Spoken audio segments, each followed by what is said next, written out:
Da da da. Sup, gamers? Sup, gamers. Hi guys, it's your Oh, boy okay. Keep Gaming here, coming at you with another video. Okay, yeah, we're live. Good evening, everyone, and welcome to the 103rd episode of Storytime with Scrappy and Friends. Holy My shit. name is Scrappy Fan 9. Yes, we made it that far. My name is Scrappy Fan 92, and with me today are Harry, Tanner, Joey, Raideran, and serving as our designated streamer, Xavier. Hope you guys like Earthbound. Yeah. Hey guys, No, I prefer Moonbound. hey guys. We are back. Do you like meme references and robot voice? Yes. Anyways, we are here with a quasi rerun. As you all know, last year, I think December 27th, we belatedly read a Christmas Scooby-Doo story that I wrote. And here we are, December 16th of this year, 2023, reading it again because the original session was a little rough. Well, December 27th, 2020 was the last time I was here properly. I can verify it later. I can't remember off the top of my head, but Yeah. you were here for episode 100 and 3-year anniversary, I think, but regardless. Until next time. What? Nothing. I made things unnecessarily sexual and my joke didn't land. So we're moving on. Dang. I mean, I showed up, so, you know. Anyway. We're here to reread the Scooby-Doo story written by the Scrappy guy, but first and foremost, to keep this from being a complete repeat, we just are going to read another short story, also written by me. It's a chapter of the Super Mario Show, which has come back for like 2.5 years from its last update. And yeah, I just wrote it today. It's less than 600 words. Wait, I thought we finished this. Super Mario Show isn't finished until I say it's finished, really. Okay. No, I'm serious. I update it whenever I feel like. Yeah. It's not officially done yet. Well, it's like all of these content. It happens when we say so. We're two halves of a Get there jump. when we get there! You've got his upload schedule, Scrappy, and I've got his racism. Fucking what? We're Moving on. You can't say that!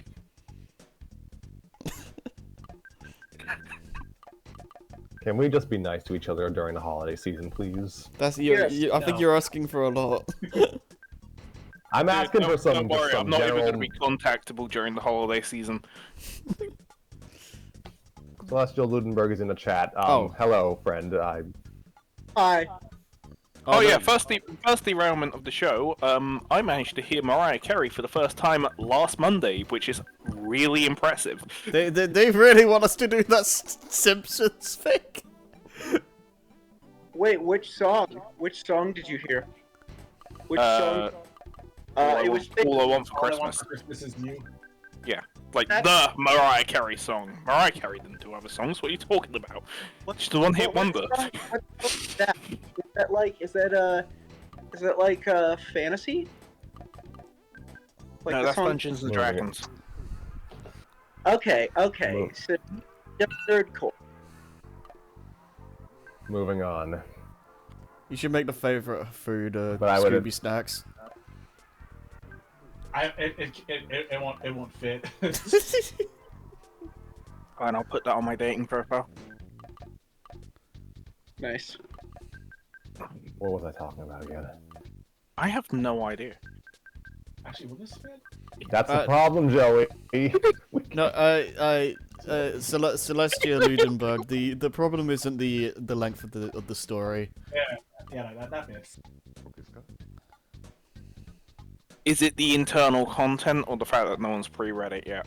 It's the content itself. I read through the first chapter.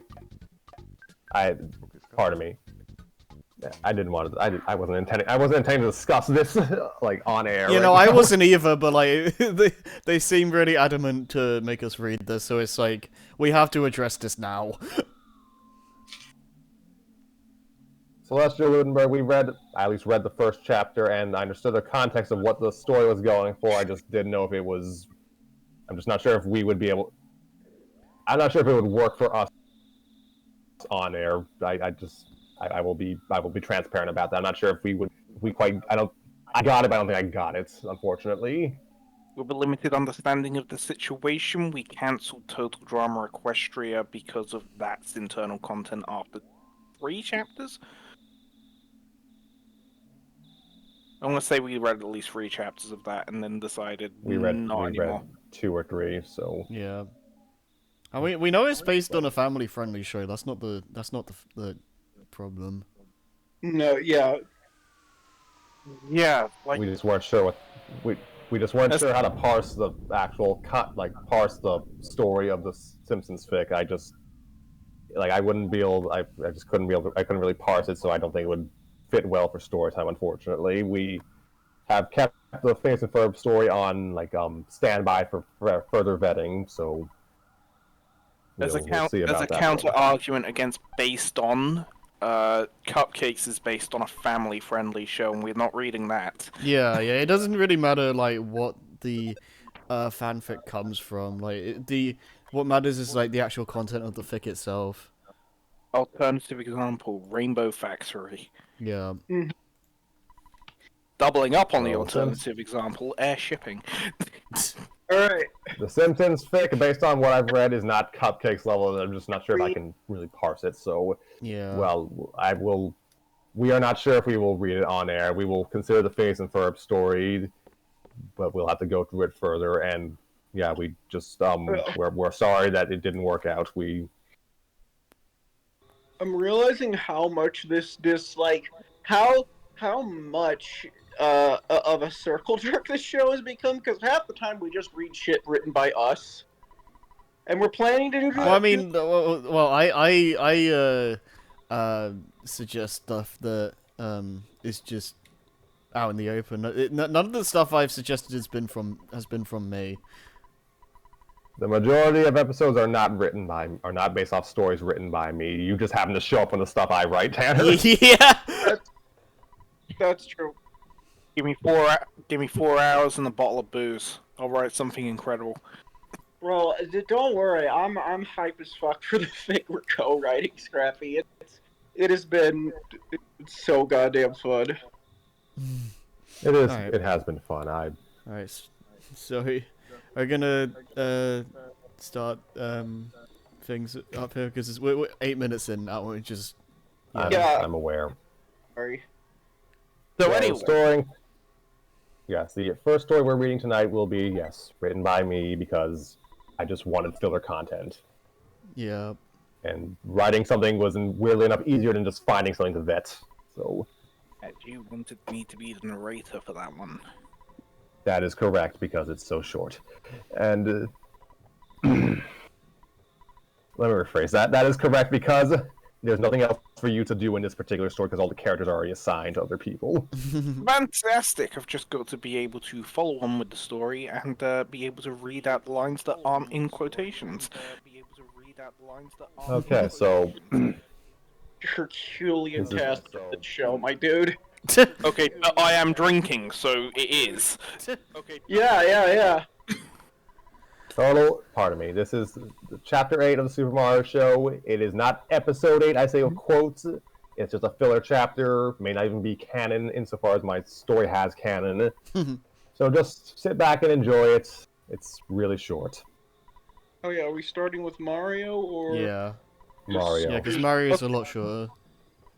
Alright. Good. Everyone who was present in Chapter 7 is retaining their roles, which means Raider and you are Toadette. Yeah, I got that. Okay, let me Dark mode. Let me get Why am I some not water. using that? I have the first long.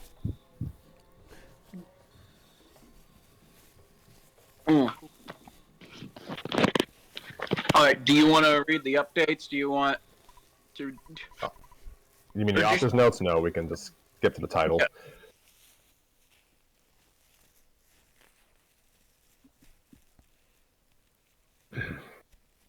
This is Okay. the Super Mario. This is the Super Mario Show, Chapter 8, Web of Discontent. How's it hanging, folks? It's your boy B Junes back for another lawsuit proceeding edition of Games Incorporated. Bowser Jr. pointed at himself with his thumb and paused for a stock music sting to play over the intercoms. Big Jones?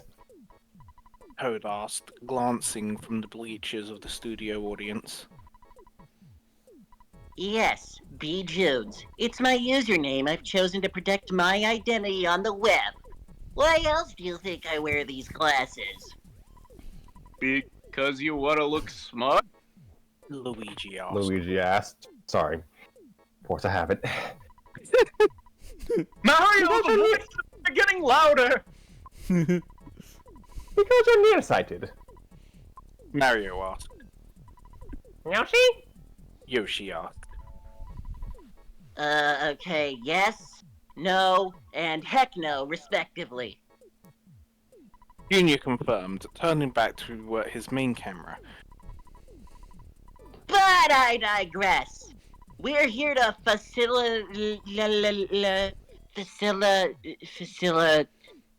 I'm sorry, folks. I'm gonna need to fire my scriptwriter. They're using big boy words! One of the support cameras turned to Toadette, waving with a smirk. I hate you all and just...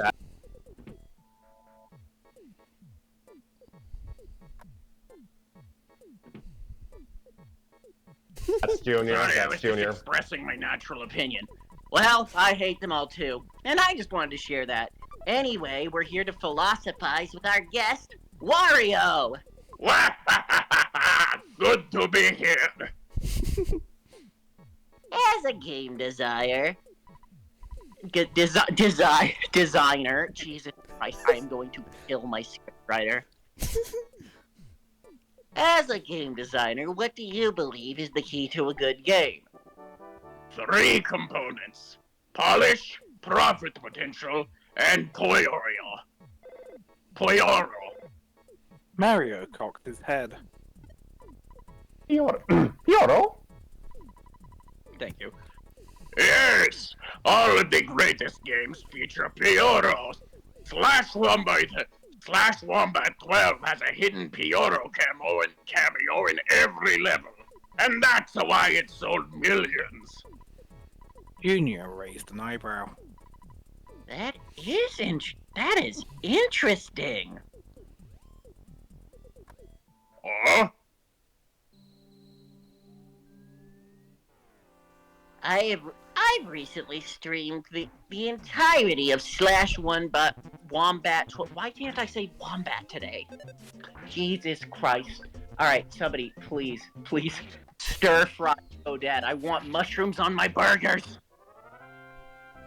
I have recently streamed the entirety of Wombat 12 and poured through every single level for 100% completion.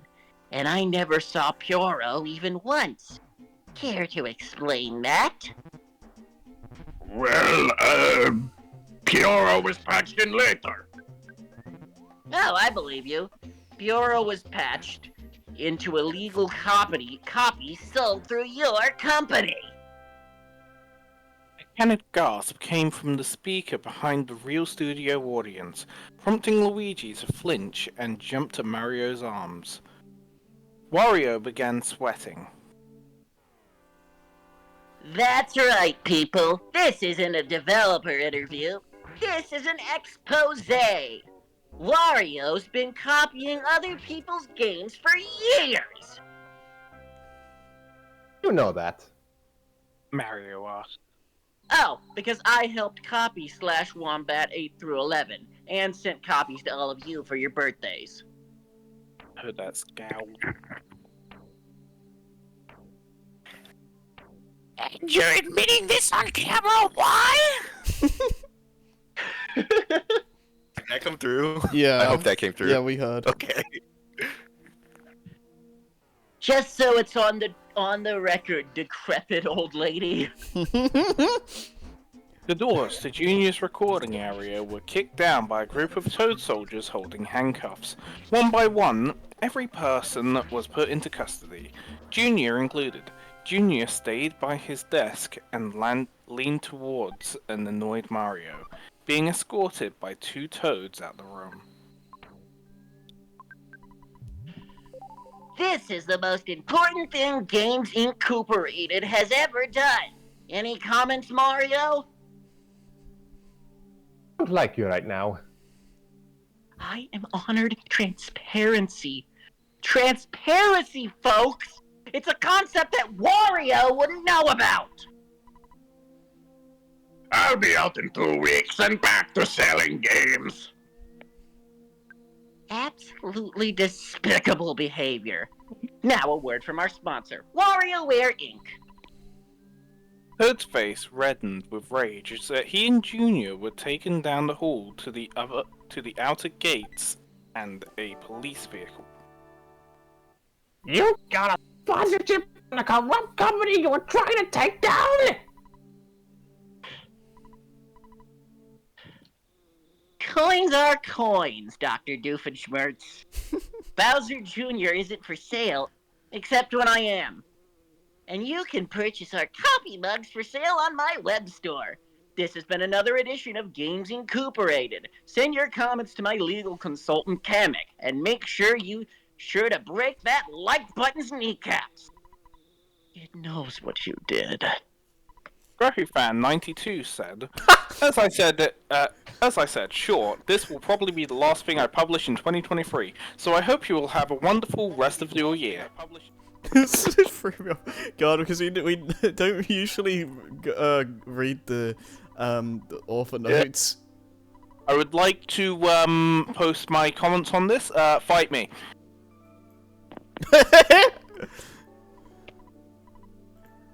I will also recommend a 2-minute BRB. Okay. Just tag me in some. Oh, okay. Okay, yeah, okay. Something going on? No, a friend just tagged me in another server. It was at every, so I probably don't have to care right now. Oh, okay. Watch me come back, and they're like, at everyone, my insulin pumps have been stolen. I am dying. I have low blood sugar, and I can't get it up. Please help me. You can check the message. Tanner, I need to just quickly take a call. Okay. Oh, okay. I did. It is not that. Oh. Oh, I wanted someone to die of low blood sugar. I wanted someone with diabetes to kill them, says Harry. Alright, everyone tag, everyone post on Twitter, hashtag Harry hates diabetics, hashtag Oh my Harry god! Hashtag Harry is over party. Harry, Anyway. Sorry, we gotta cancel you, Harry, on X.com. Oh no. So, yeah, I can't give final thoughts. That would be just some supreme hubris on my part. No, Like, yeah, I don't, what are we supposed to say about this, really? It's a fun little, like short gag chapter. it's just kind of it's just kind of these characters being themselves, and Yeah. that's amusing. I Yeah, actually, pretty while you all were talking, I was actually just editing a typo right now. Oh really? Oh my god, dude. Dude, I do that shit. Yeah, it was, I am honored transparency, like it should be honored by your transparency. Yeah. Once again, kids, don't do hot off the like, presses I would- chapters. Yeah, that actually makes way more sense, because I read it as, I want you to be transparent about me. Or, actually, no, that doesn't make sense. I just read it, and... Yeah, okay, thank you. Yeah, I really liked writing Junior's web series in Chapter 7, so I just wanted to quickly build off of that. And I've needed practice in writing... Thank you. I've needed I practice in enjoyed the writing chapter. shorter... Found it amusing. Thank you. I just wanted practice writing shorter chapters. Scrappy. Yes. Chicken butt. It was particularly dialogue heavy. I will admit that. All right, I'm sorry. I just wanted to interrupt you one more time. I'm I just guessing wanted- the scene had already been like explained in prior chapters. Joey, Jesus Christ, let's let him speak. You mean the context of why Junior's doing a web series? It was never really explained in Chapter 7, but it was given a longer focus. It was just something... okay, you were present for the first session where we read Chapters 1 and 2, so you know why Junior's hanging with Mario. It's just what he does, I guess. Yeah, nah. What was I going to say? I just want to practice writing shorter chapters, because I think I still have some trauma from doing that episode 100 story that just became a sprawling mess. So, yeah, I'm learning how to just cap myself gradually. Like, we'll see how that fares in the long run. So, yeah, that's about all I got. It was just nice. It was nice just to do a short little adventure, and it's fun having Wario again, so that's all I got to say on the matter. Yeah, I will go get some water. Might fill my coffee. I don't know. Again, I've just. Oh, that'll entertain folks at home. Let me bitch about my sleep schedule more. Let's get relatable with this, you know? Guys, don't you hate when you're in a social situation and then you don't want to be there, and then you're awkward? Yeah. Are you trying to say something right now? God damn it, it's so hard to be seen when everyone thinks you're invisible. It's so hard to go out. Mate, I literally got locked into a cafe once because the guy thought I left an hour ago. That... Oh my. Okay. Yeah, I will put a pin in that one. Tanner, you can get your water if you'd like. Okay. Well, we're waiting for one of our actors, and the story behind that, right, was I was working my first job, finished work, I worked stupid early in the morning, anyway. Walked into a Greasy Spoon, basically, like a cafe that does English fried breakfasts. And order a cup of tea, bacon sandwich. And I'm in there, eating it, playing Minesweeper on my phone, because fight me. And the guy walks right past me, stands out the front of the shop, locks the door, has a smoke, unlocks it, sees me just finishing my cup of tea, and is like, how the fuck did you get in? It's like, I didn't leave! What? That is unfortunate. Wow. So yeah, if you ever feel invisible, just remember, I was once. I'm sorry to hear that. Oh. I mean, I get it, right? It was like 7 o'clock in the morning, 8 o'clock in the morning, right? But still. Also, if any of you have not loaded the Scooby-Doo chapter yet, then yeah, please do so. I've done. Yeah, I've been waiting. Oh, the I've been Scooby-Doo prepared. chapter. I'm So, yeah, closing the marathon chapter. I've definitely felt that sometimes when I just feel invisible from everyone else. Oh god, did you write both of these? Yes, I've stated that on air already. Yeah, he did. Okay, but I wasn't paying attention, so you know. What was that you said about being invisible, Joey? Who said that? He's calling you out. Anyway. Great. Don't do it, kids. So we are... It's basically the same story that was read in 22. 2022. Goodness. I've updated a few grammatical points just to help things flow a bit better, but it's basically the same story. And to make the on-air reading go a little faster, we're just gonna try to just streamline things. Like, yeah, singing. We're just gonna any instances of Deck the Halls will just be done by me. It will not sound good, but it'll at least be less cacophonous. Okay. Instances where like Shaggy and the dogs have to sing will still be done by like their character actors, so that'd be just Harry and Raideran, and I guess I'll fill in for one of the others because Raideran voices Shaggy and Scrappy. You mean I don't get to sing Deck Darth Maul? No, you do not Would get to you sing like that to? because no. Also no, because I would actually then have to think on the spot lyrics for Deck Darth Maul, fa la la la la. 1,000 deck officers. Alright. Only 1,000? God, Imperial, the second order is cutting down on their deck or officers. English is my language, yeah. So Jesus Christ. trying to think of what else happened. What else I'm trying to Isn't think we England need your to. city? England is my city, brother. Anyway, I'm trying to think of ways to expedite the reading. I think that's about it. So Just I need we're to all be good. I need to BRB again to figure out what's going on here. England is a state Okay. in the United States, I believe.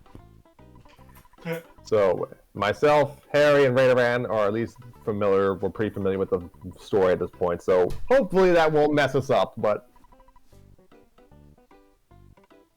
we'll see. Tanner, you back yet? Okay then.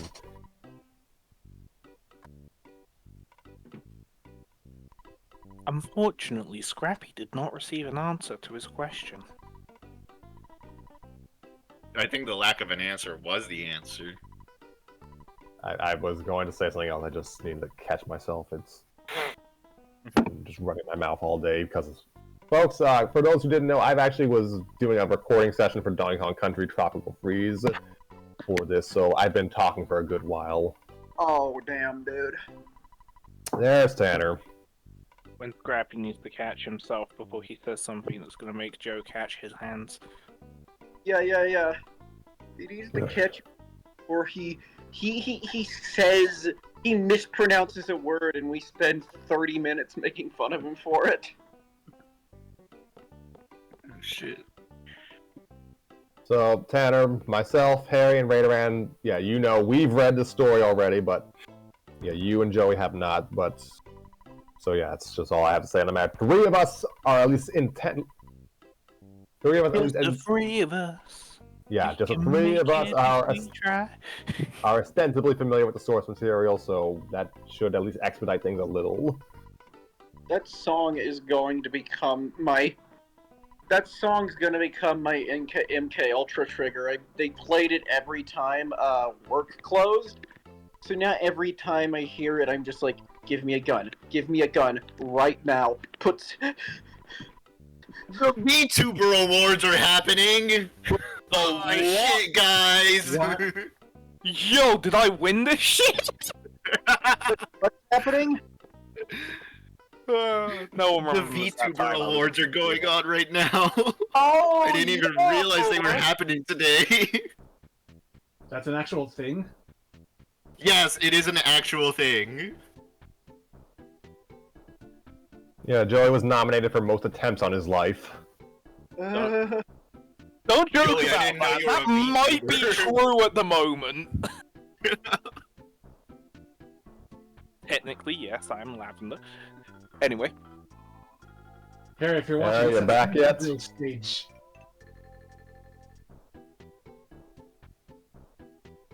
what? Me? Oh no, Harry. Yeah. Yeah, he's actually voicing the lead in this story, so we need him. Harry has gone AFK, much to the dismay of Scrappy Fan 96. 96. Is that it? That's his future counterpart. Well, you see, 4 Scrappy fans have died and been cloned and replaced him since, in attempts on Joe's life. I see. So to be fair, they were very much fucking deserved.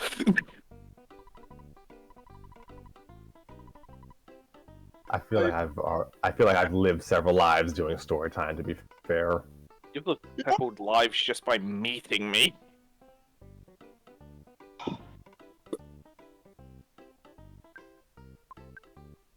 God help me if I actually take that fishing job. you know it is imperative of a podcast host to not leave a bunch of dead air during episodes. But I'm tired, folks. No, I'm a little tired too. No. I'm trying to. Tired, boss. I'm at that point where like I want to fire out a joke, but since every one of them's been whiffing, every one of them I gotta process like, does this make sense? Is this overused? And then it's like, oh, the conversation's moved on, and now I'm just I'm motion. I have no purpose now. At least Are you're you- coming up are with you- jokes.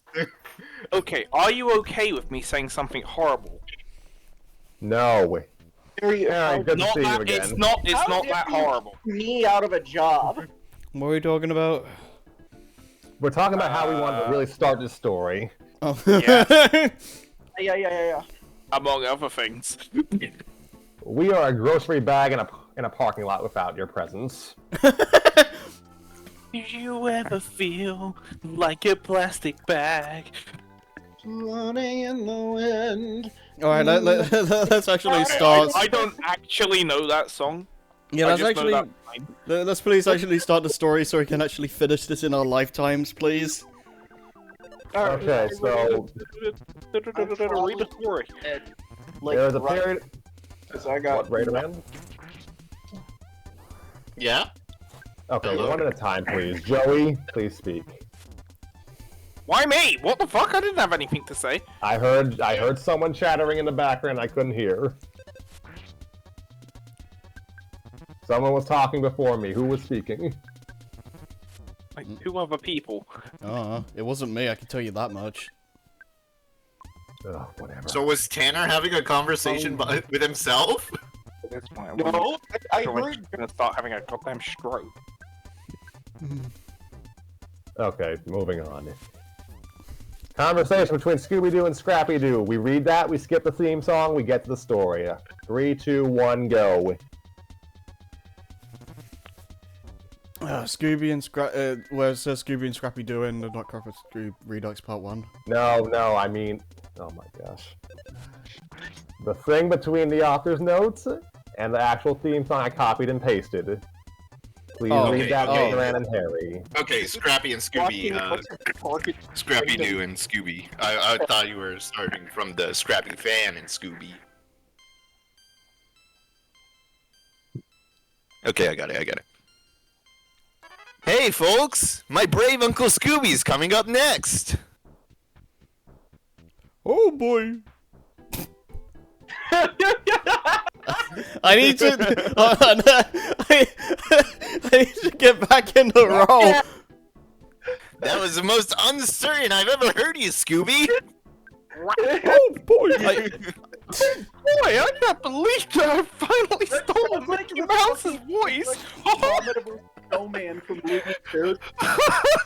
Dude, the voice is hard. Scooby, what are you doing talking about the door to darkness? What? Alright, moving on. Ring them rots, Raggy! And he's gonna splat those ghosties and mash those monsters, aren't you, Uncle Scooby?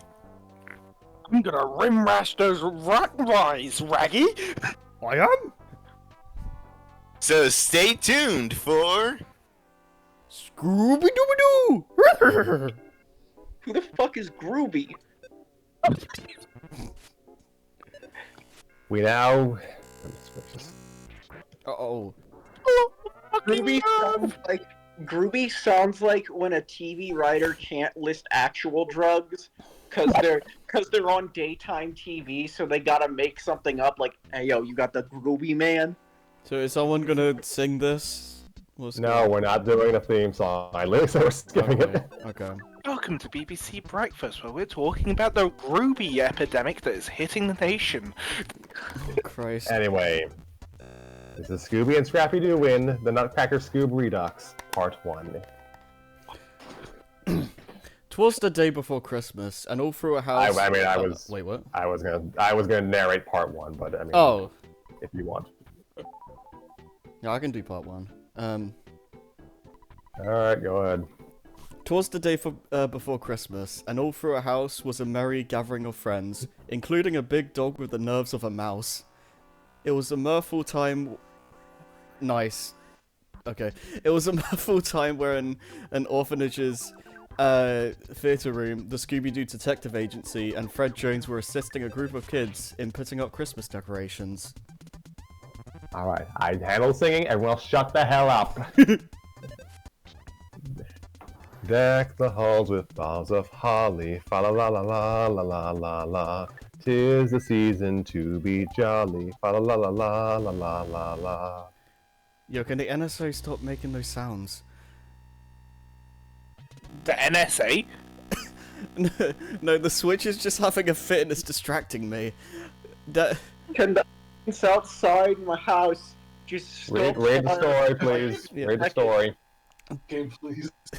Daphne was trying on the red coat of Santa Claus, flapping her oversized sleeves to entertain the building's proprietor, and a pig-tailed little girl holding a large teddy bear. Daphne dresses like Kris Kringle, fa la la la la la la la. Further to Daphne's right was Fred, applying tinsel and ornaments to the Christmas tree with the help of 3 children and Scrappy Doo. Freddy sings a Yuletide jingle, fa la la la la la la la la. See the Christmas tree before us, fa la la la la la la la la. Scrappy Doo will juggle for us, fa la la la la la la la. As Scrappy was cycling 6 ornaments into the air and onto the tree, Shaggy emerged from backstage holding a large prop door. As he set it down, the door opened and the snow-covered Scooby-Doo emerged with a gust of wind at his back. The Great Dane shook the snow off and walked away happily, unaware that he'd coated Shaggy in the freezing precipitation. Hey guys, what do you call a comedian with Parkinson's? Tanner? Dane- No. Dane- No. Dane shook. I got it. Yeah, because it's Yes. bad. Can we move on, please? I already moved out of my parents' house. How much further do I need to move? Shaggy puts... Y'all are killing me tonight. Do you understand that? Yes. This is why it's a once-a-month thing, right? Right? I'm treating, Shaggy. following the golden rule. I'm treating you like how I want to be treated. Treat yourself better, Tanner. Yeah, please. Come on, dude. Shaggy puts the state... And no jokes about Parkinson's, please. My grandfather died of that. Oh, really? I'm sorry. Well, I am very sorry about that. That's actually horrible. I'm Fine, you did not know. I would like to Shaggy. derail back to the story, please. yeah, okay, yeah, let's move on. Shaggy puts the stage together, fa la la la la la la la. Scooby-Doo enjoys the weather, fa la la la la la la. Fred's attempts at further decoration were brought to a sweet end as Scrappy and the little girl picked the candy canes off the tree. Fast away the old year passes, fa la la la la la la la la. Hail the new ye pups and lasses, fa la la la la la la la. Shaggy walked across the stage while carrying a prop bed, his heavy burden not helped by Scooby chasing to claim it as his new mobile bed, nor by the stray spherical ornaments left on the stage directly in his path. Is a tale as old as time.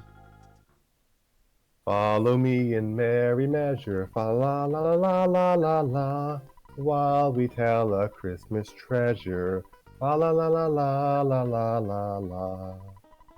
All treasure telling would be put on hold as Shaggy and Scooby continued their tumble and took a bow right off the stage and onto the concessions table. Well, I guess I guess they got what they wanted for Christmas. Daphne mused as the proprietor went to assist the two. Shaggy emerged from a pile of cookies and immediately pocketed a few for safekeeping. His best friend, having landed in a bowl of punch, had nothing to pocket but instead laughed. The little girl emerged from behind him and giggled. This is Tina, right? Yes. I like Uncle Scooby, he's silly, she said, giving the soaking, fruit-scented dog a hug. Thank you, Tina, Scooby said between flustered chuckles. The proprietor, an older woman in a blue dress, reapproached Daphne, who had finally freed herself from the Kringle coat.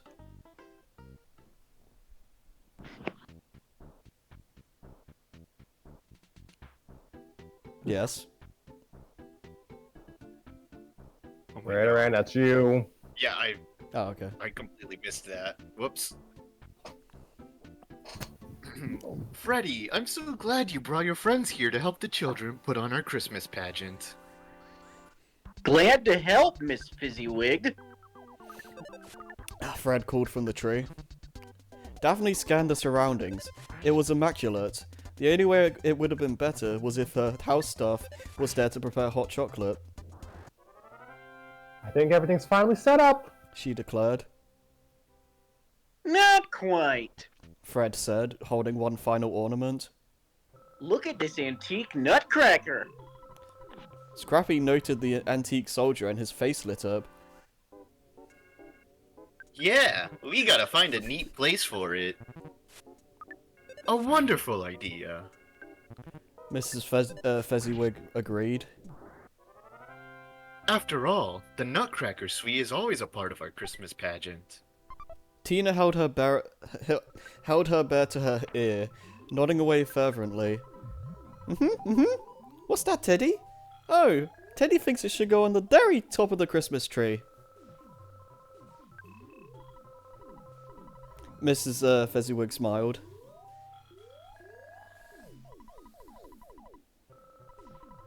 Oh, I thought that was someone saying. That's not a line. Okay, I thought someone was saying that. Tiny Tina always had such big suggestions. Oh, why Tina? What a good idea!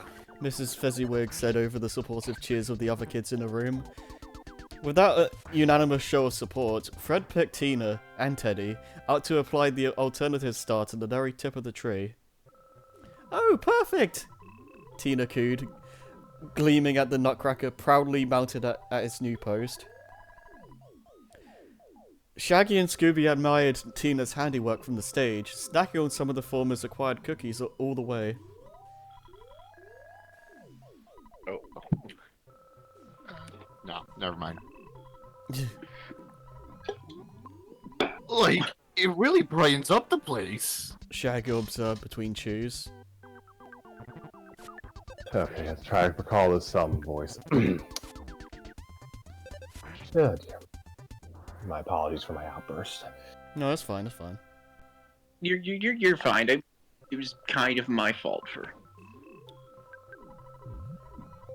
And I'm... Oh gosh, yeah, no. And I'm closing... For the love of Pete. And I'm closing down the place. The shrill voice came like a cold snap in the middle of July. The doors to the orphanage's theatre entrance were ajar, and 3 unwelcome visitors had made themselves at home.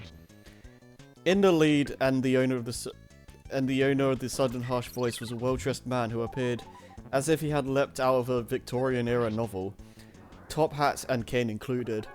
Perched on his shoulder was a grey cat, bigger than the man's head and uttering a meow that almost sounded like contemptuous human speech. To the well-dressed man's left was a mustached, bespectacled fellow in a brown suit.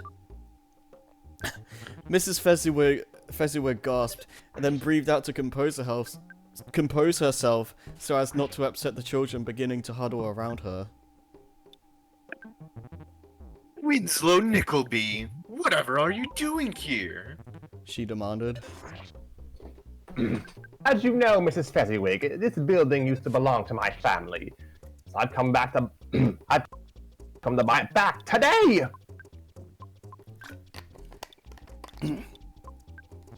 Said Nickleby, gesticulating, bleh, gesticulating, whatever, every which way.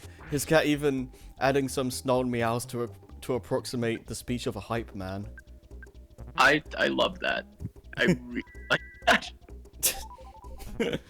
Tina broached the subject with as much delicacy as she could muster. But it's Christmas Eve, she replied, clutching her teddy in front of her. It was as much an act of protecting herself as it was an act of defiantly sending out the bravest creature she knew to deal with the interloper standing in her home. Oh, Christmas Eve, is it? Nickleby mocked, approaching Tina at the stage to meet her at eye level. Bah, humbug! His cat snarled, mimicking his owner and even crawling down to also face Tina. The man in brown was less confrontational.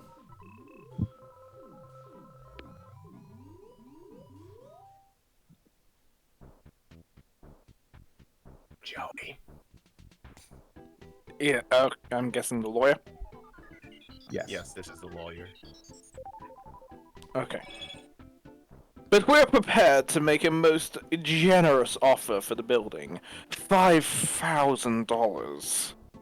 Tina narrowed her eyes at the suggestion. 5,000? That's chicken feed!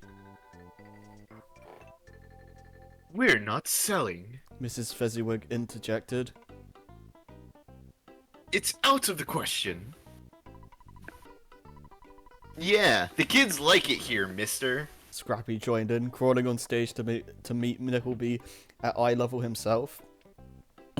So you'd better leave. Oh yeah. The cat muttered, leaping to Scrappy and standing on his hind legs to make himself look bigger. Yeah! Scrappy countered, putting up his paws for a fight. He was already instinctively shuffling his feet across the stage like a boxer. The human athlete, not the dog breed! Nice. To begin tussling with a rare non-monster foe. Scooby and Shaggy stared at the impromptu fight. Scrappy had been able to deal with humans far above his weight class before, but seeing him deal with an animal just twice his size was still impressive and harrowing in its own right. Nickleby, for his part, seemed aghast that his refined kitty was even dealing with riff-raff. Snowball, stop! He cried. We evict the common folks, not swinge them in our unwashed hands.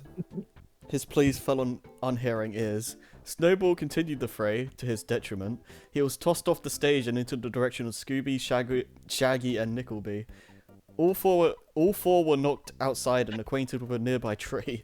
The collision shook off enough snow to land on the three biggest victims, turning them into snowmen. Why does this keep happening to me? Shaggy thought. Scooby poked his head out of his snowy sweater and glanced at the angry-looking winter creation to his left, barely containing his laughter. Nickleby shook off the snow and picked up Snowball.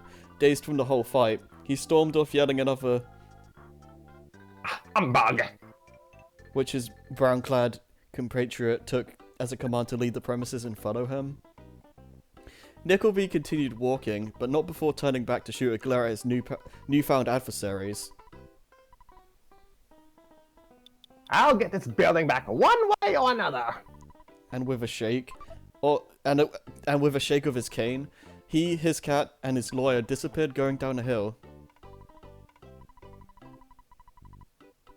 And stay out! Scrappy called from the doorway, heading to the tree to help dust off Shaggy.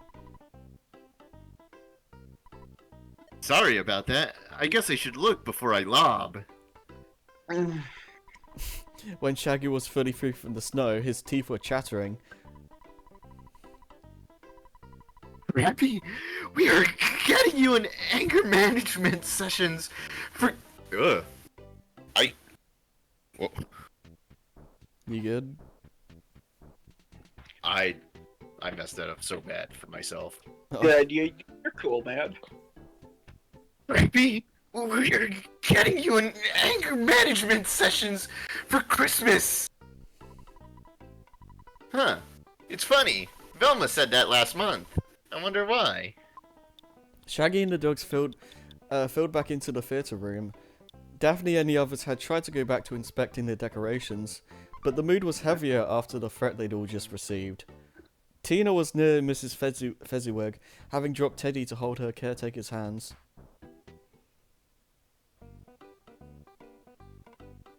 Oh, that's me, right. That mean old man wants to throw us out in the cold! Tina wailed, sniffling.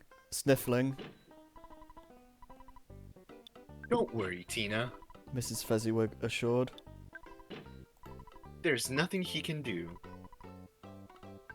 Right. Daphne affirmed. And besides, we have happier things to think about. She continued, motioning to Fred. Yeah, we have a show to rehearse. Costumes, everyone! The kids cheered and Scrappy leapt for joy. Oh boy! Costumes! I want to be a reindeer, or a drummer boy, or the abominable snowman. But I don't want to be a sugar plum fairy! I feel ridiculous! You're a talking dog. How much more ridiculous can you get? Scrappy was stuck in a pink tutu skirt with fairy wings attached to his back. He always got stuck with the worst costumes. He had no idea why the kids had already suited him up in ballet gear when the first Oh, dress... Harry? You're quit. Fuck. Wait, Oh, what? Harry's just dying. 1 second. Wait, Start what? again from the Hi? beginning. Wait, what? You died for Start a again bit. from Scrappy. Okay, fine. Scrappy was stuck in a pink tutu skirt with fairy wings attached to his back. He always got stuck with the worst costumes. He had no idea why the kids had already suited him up in ballet gear when the first rehearsal of the day revolved around a Christmas carol. Either they were taking more deviations from the source material than he thought, or Fred had a cruel sense of humour as this year's director. Daphne strolled down dressed as an angel and helped Scrappy adjust his wings. It's a Christmas show, Scrappy. We gotta look festive.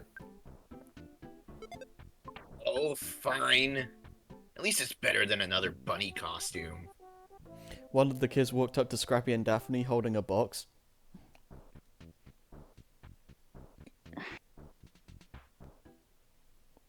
By the way, Scrappy, The boy said. your friend Velma said this to us last night. Scrappy opened the box and winced. It was a freshly sewn bunny costume, made in the exact same shade of pink as his tutu. No one could have had such uncanny means to mess with him, not unless someone in the orphanage had advanced knowledge of the exact thing Scrappy would be wearing at the pageant. Pageant. Yeah. Okay. Yeah, pageant, yeah. Thank you. I was about to get so mad. I'm really guilty of the English language. Being not. And when you have to read so much, it's easy to make like blunders. English is hard. Welcome to my world. Mm-hmm. But I was about to be like, yo, your nationality. I don't care if you're British. You know the word pageant, motherfucker. God, imagine being dyslexic. Couldn't be me. you try being a narrator. God damn. Literally was last story. You meant Tanner. You meant Tanner. I was talking about Tanner, yeah. Happy. I be Harry. Jesus, I got your name wrong. You know what? That backfired on me. Oh my Yeah, god, Gary. dude. What the fuck, Gary? Play nice, gentlemen. Raider Man, you're on cue. Alright. Ready! So we're all at each other's throats today, apparently. Scrappy yelled across the room. Fred, seated comfortably in the director's chair, facing the stage, was averting his gaze to the best of his ability as he fiddled with his megaphone to give directions to the key actors in the rehearsal. Now, Shaggy, you play Scrooge. And you're playing dumb, Jones! Scrappy said, waving a fist at him. Fred stifled a laugh and continued. And here comes Scooby's The Ghost of Christmas Past. Shaggy, clad in Scrooge's pajamas, gave a thumbs up as he sat down on the prop bed he had set up earlier. Fred looked content. Alright, Scoob, give him his cue. Alright, give Scooby his cue. Alright, Scooby his cue. Wow, holy shit. I am really paying. I am really reaping what I've sown here. By making fun of Harry, Jesus. Wow, dude. So imagine talking shit and getting banged. Yeah, right. Shaggy cleared his throat and began reading from the script, or from his script. Like, bah humbug! The ghost of Christmas past is coming to haunt me. I said, the ghost of Christmas past is coming to haunt me. Where's Scooby? Fred whispered. Backstage, Scooby was running to the set, still in the middle of donning his white cloak. I'm coming, Shaggy! Shaggy had not heard Scooby and was still attempting to get his ghost. I said, the ghost of Christmas past. Behind Shaggy, a puff of smoke appeared, not Snoke, and disappeared in an instant. In its place was simultaneously the first and last thing Shaggy would ever want at this specific time. God damn it. I almost said Snoke instead of smoke. In a puff of Darth Snoke. Bow! Shaggy turned around and relaxed. Yep. Before him was a figure clad fully in white, facial features hidden by a head with only glowing red eyes, hinting at any sentient creature lurking within. The figure held onto a scythe, its blade thankfully not pointed in Shaggy's direction. Ooh, wow, Scoob! What a keen costume! Shaggy was suddenly tapped on his shoulder. He turned his head and saw Scooby at his side. His ghost costume was far less elaborate. Not to mention Shaggy could actually make out his face poking out of the hood, and he wasn't glowing. Shaggy felt like he was about to cough up the cookies he'd eaten earlier. Like, if you're here, then who's he? The figure cackled. I am the ghost of Christmas Never! Shaggy and Scooby paged through their scripts. No Ghost of Christmas Never, not even in the deviations they made to any of the stories they were planning to tell. Oh, like, he's a real ghost! Run for it! The two dashed off the set, making their way to the right wing of the stage. The Ghost of Christmas of Never growled and took chase, never once letting go of their scythe. Daphne saw who and what was coming her way, and rushed off before Shaggy and Scooby could even close the gap. Fred leapt out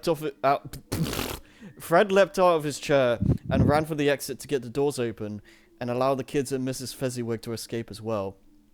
Scrappy predictably stood his ground. Hey, I thought the show must go on. Yeah, but without us! Shaggy declared, taking Scrappy by the paw as he and Scooby followed Daphne and the others out of the orphanage. The glowing wraith was tearing after them like a snowy angel of death.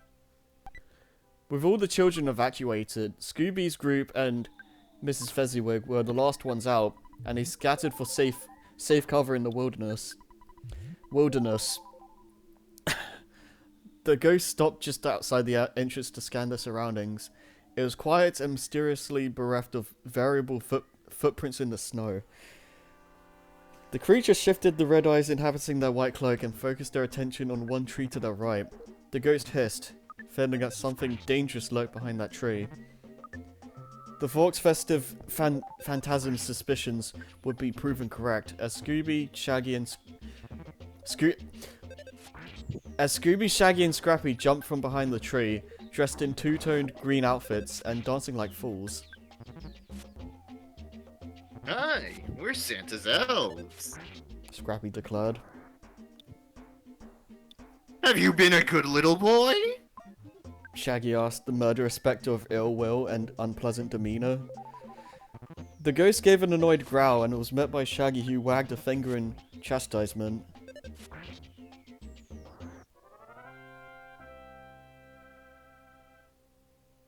You better not shout, cause Santa Claus is watching.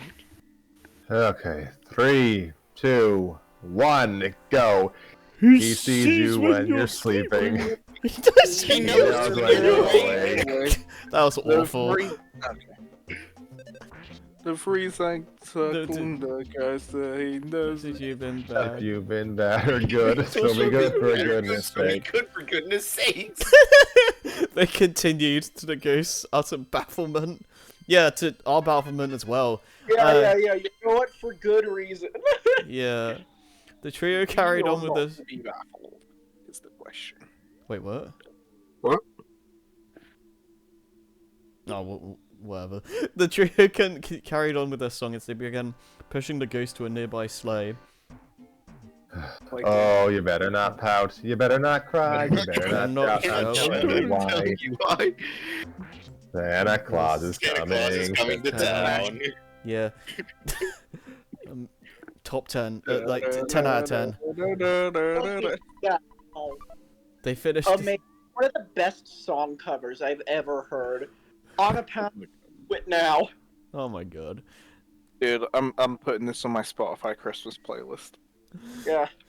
No, They finished as they boarded the ghost. Yeah, no, I'm waiting for these guys to finish talking. Thanksgiving playlist, driving playlist, all other songs are gonna be deleted. This is incredible. They finished as they boarded the ghost and pushed the sleigh downhill. I'm definitely You're leaving town. definitely putting my hymns playlist because that was a religious experience. Oh my god. It was a fucking experience. Shaggy called down. Bye bye. That was awful. Bye bye. I can't do this, dude. Scooby said waving. The sleigh slid down the slope until it too made an acquaintance with a tree. The ghost sat, dazed from the impact, for a brief moment before shaking off the stars. Growling. The idea of Scooby like immediately adopting a human voice and being like, you know what? I can't do this, dude. I just quit. No, they've used it as bait for monsters week in and week out. I have nightmares. And the voices, they never stop screaming. The monsters never stop growling. I'm done. I need years of therapy to undo the psychological damage this has caused me. Okay, Same. where did I stop? I The don't ghost know. sat I've dazed been from the lost for the impact. last 5 minutes. Alright. The ghost sat dazed from the impact.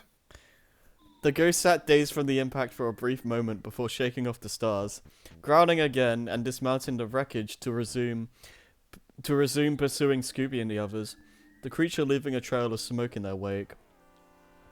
Shaggy and the dogs regrouped with Daphne, Fred, and Mrs. Fezziwig, who had emerged from their hiding place to check if the coast was clear. Shaggy heard footsteps in the snow and saw a smoky paper white reaper charging toward them all. Like, head for the North Pole! The six dashed off again, but the ghost did not pursue. Instead, the ghost headed back inside the orphanage. Scooby and company continued running, having never looked back to see if their would-be assailant was still following. Only a sudden tumble into a snowbank halted their escape. Daphne emerged first and coughed up a flurry. Where's the ghost?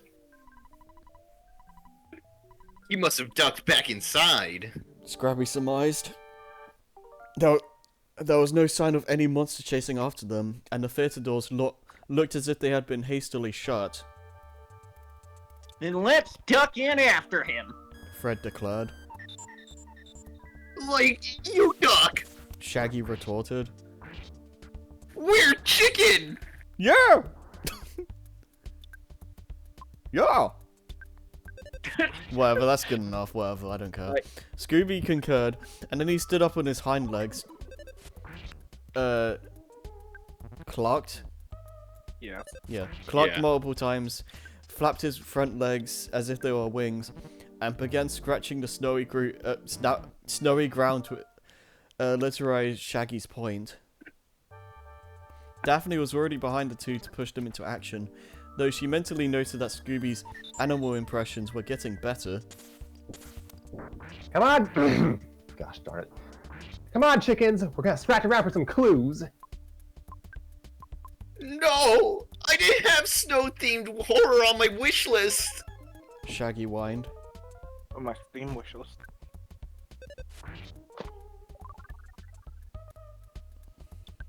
I don't see that old ghosty.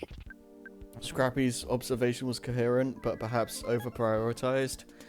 After regrouping with the children, the gang had re-entered the theatre room and found no sign of the ghost, but instead, the sights in Bedlam? Oh no. Yep. Bedlam. The stage curtains were torn and thrown to the ground. Countless shattered ornaments littered the stage. Not even the Christmas tree had evaded whatever rampage had come through. The great conifer. The great conifer knocked down and singed in several areas. What a mess! Scooby declared. It's awful, Teddy. Cover your eyes! Tina wailed. Scrappy observed the piles of shredded fabric and shook his head. His solace that this Christmas Eve was but one thing. Here, Scrappy. The ghost didn't destroy your bunny costume. The boy from earlier said, handing the pig monstrosity to the puppy, who snapped his fingers. He glared at a framed drawing of Santa Claus, miraculously unharmed during the calamity. I ask one thing of you this year. One! Oh my goodness! Oh my goodness! Mrs. Fezziwig exclaimed as she went to grab a broom. Who would do such a thing? I don't know.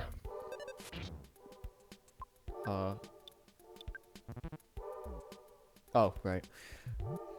Replied Daphne, passing by Shaggy and Fred. I get What? Harry died. What? Oh, for God's sake. From replied. It's like I pass a narrative role to you, and I just pass on my terrible internet. I'm sorry. It's, Yeah. yeah, it's fine. It happened, Like my friend cursed on Ed and Eddie. it happened earlier in Donkey Kong as well, Yeah, that was weird. I don't know. replied Daphne, passing by Shaggy and Fred, trying to shake the damaged property for evidence, and bending down to find some of her own. But we may have a clue. Take a look, gang. The others gathered to see Daphne's discovery, a shiny brass pin. This lapel pin has initials on it. WN. WN? Mrs. Fezziwig pondered right as the realization hit her. Winslow Nickleby. I knew it! That mean old Scrooge! Scrappy huffed. Daphne glanced at the claw again and came to a decision. I think we better pay a call on Mr. Nickleby and find out about this ghost. Oh no! Not ghosts! Scoob and I are not going Scoob and I are not going near Nickleby's place under any circumstances!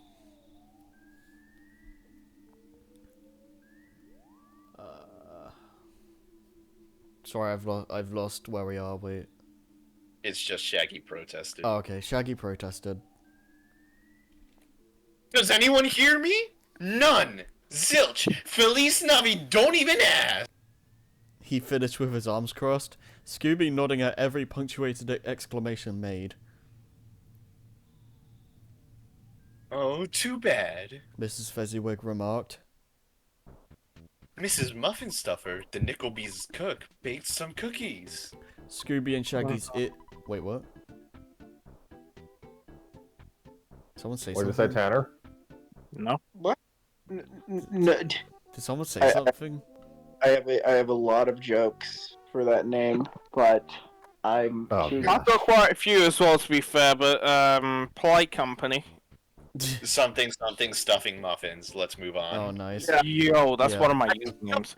God. I didn't picked up anything. I was trying to show decorum. Scooby and Shaggy's eyes, ears, etc. Yeah, Scooby and Shaggy's eyes, ears, and stomachs perked up. Rookies! Oh yes, Mrs. Muffin Stuffer always was willing to bake a few batches for the children around the holidays. We needed someone to pick them up. Replied Mrs. Fezziwig. Refraining. Cookies? At Nickelbee's? Shaggy registered. Like, what are we waiting for? He and Scooby were off like the winter winds themselves, dashing toward their earmuffs. Daphne held back a chuckle.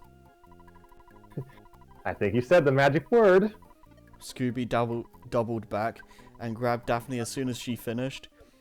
Scrappy took care to toss away his bunny costume before one of them came to whisk him as well.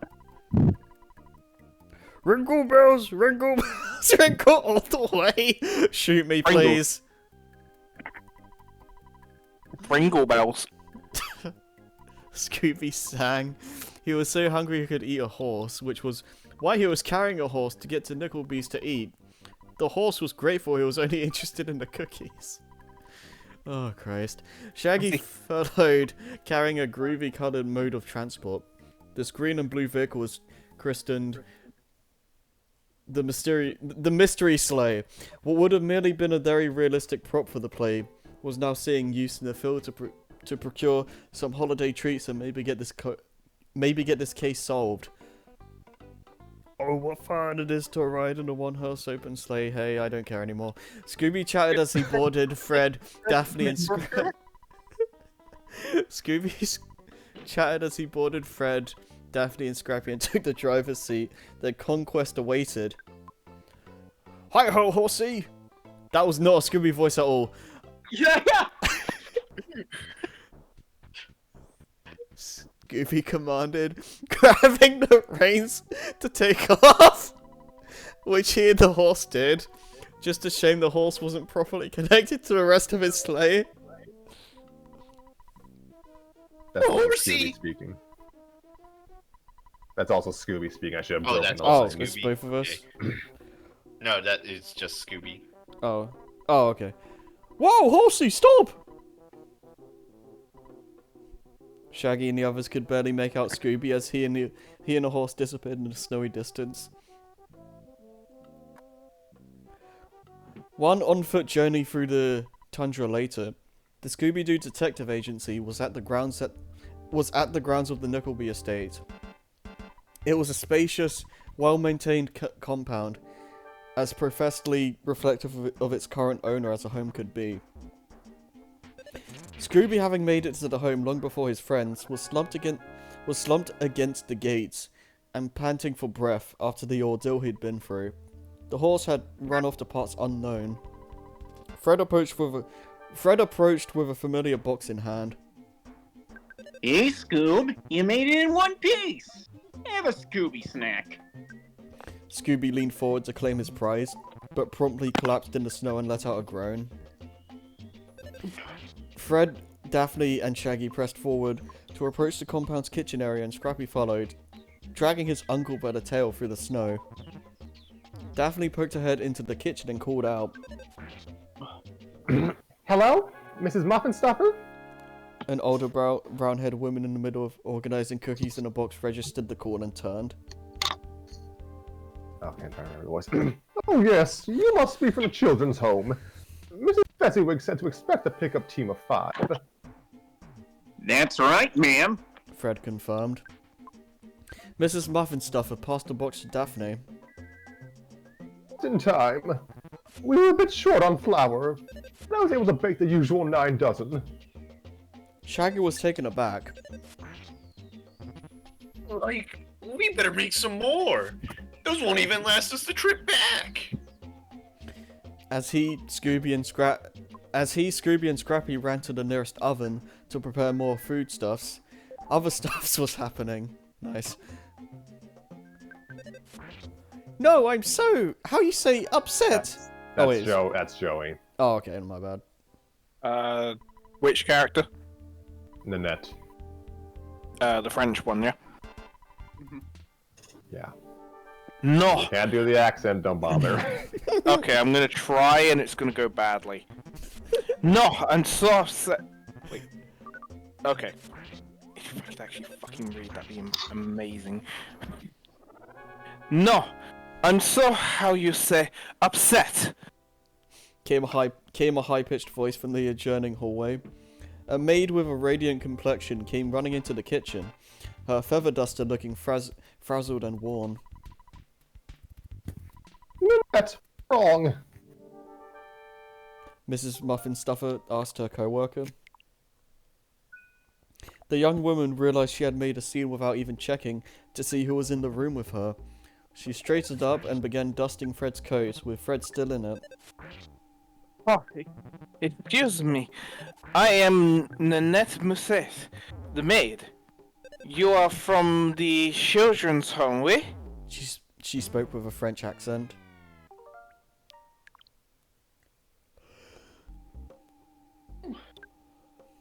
Fred. Hello? Sorry, I had to close my blinds. Oh, okay. Okay. After Fred closed his blinds.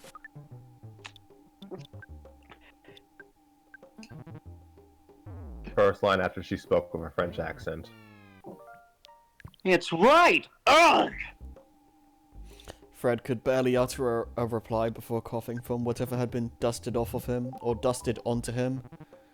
Nanette focused her attention on Daphne. Then, I must tell you, Mr. Nickelberry, he is up to something fishy. Her words were direct, in contrast to her haphazard dusting. Not even remotely direct. Wow.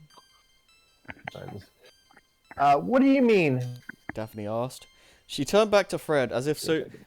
Wait, what? What? Oh, I thought Scrappy said something. Talking to my grandmother. Sorry. Oh, okay. She turned back to Fred as if so much information could only be divulged in phases so as not to overload her guests. He is in the library right now, hatching the nasty scheme to take over the children's home. He mustn't know I told you this. This job is all I have. Please drink some water. Wow. Please, love of God, drink some water. Are you Have a talking to Christmas- me or Joey?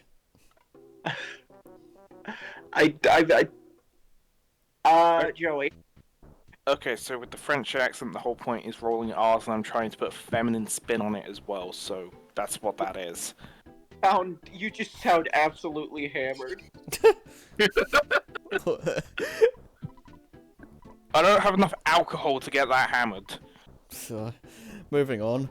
Fred noticed her hand was trembling, kicking up yet more dust into his face. He grabbed her active arm to stop it, and gave a reaffirming look to her. Thank you, Miss Musette. We'll sneak around front and just listen in. Come on, guys. Just a minute! Scooby called. Scooby, Shaggy, and Scrappy's handiwork was about to come to sweet fruition.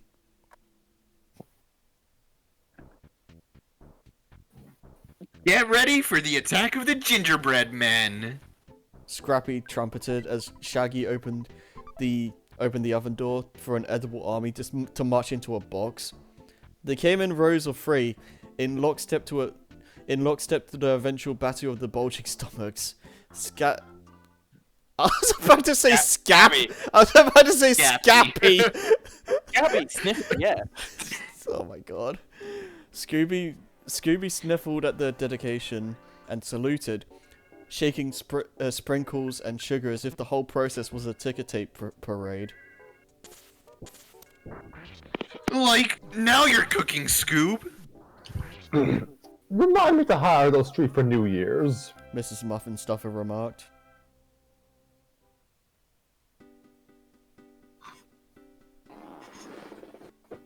Who's this? Yeah, who's this? The lawyer. Lawyer. So Joey.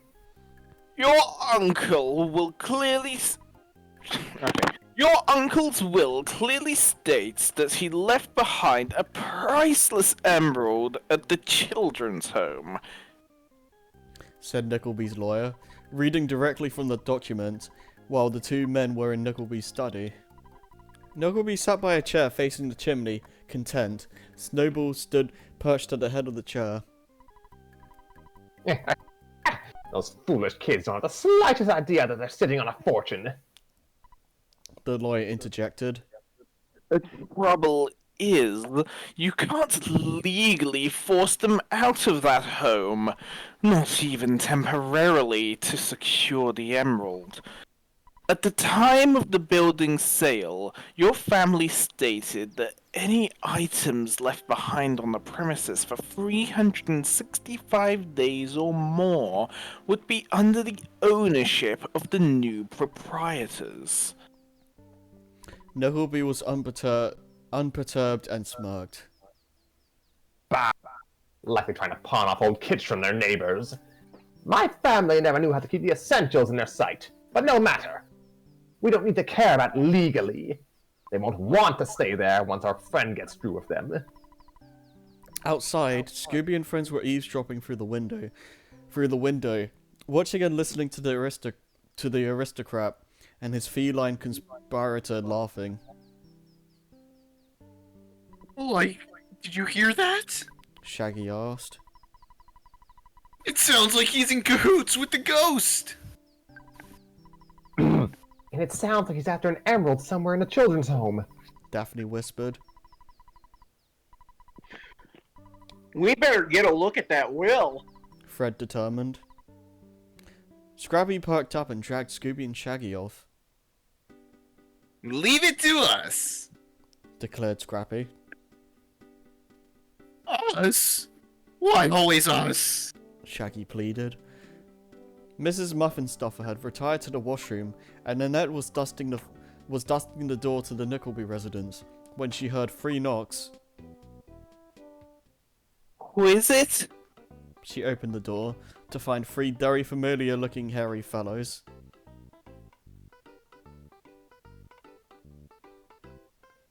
Oh yeah, this part. Yeah, don't bother with the Yeah. Cockney accents. Mhm. I couldn't do We it on might- me out, even if you paid me. Yeah. One of them, I remember being cast as Fred and the little boy, and I just to be clear. Or do you want modern Cockney? It's like, chimney sweep, bruv.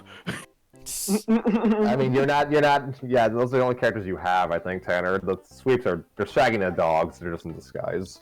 They're doing what with the dog? Yeah, what? Shaggy and the dogs. Okay. Shaggy and the dogs are chimney sweeps in disguise. That's all. Or That is- disguised as chimney sweeps. I mean, that's some behavior worth disguising. Moving on.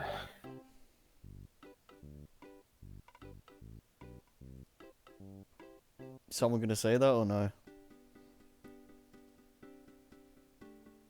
Hi? Oh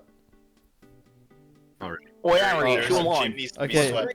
Okay. Should I get the Ouija board? Nice. Okay, can someone say chimney sweeps?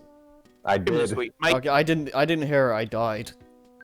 Okay. Chimney sweeps.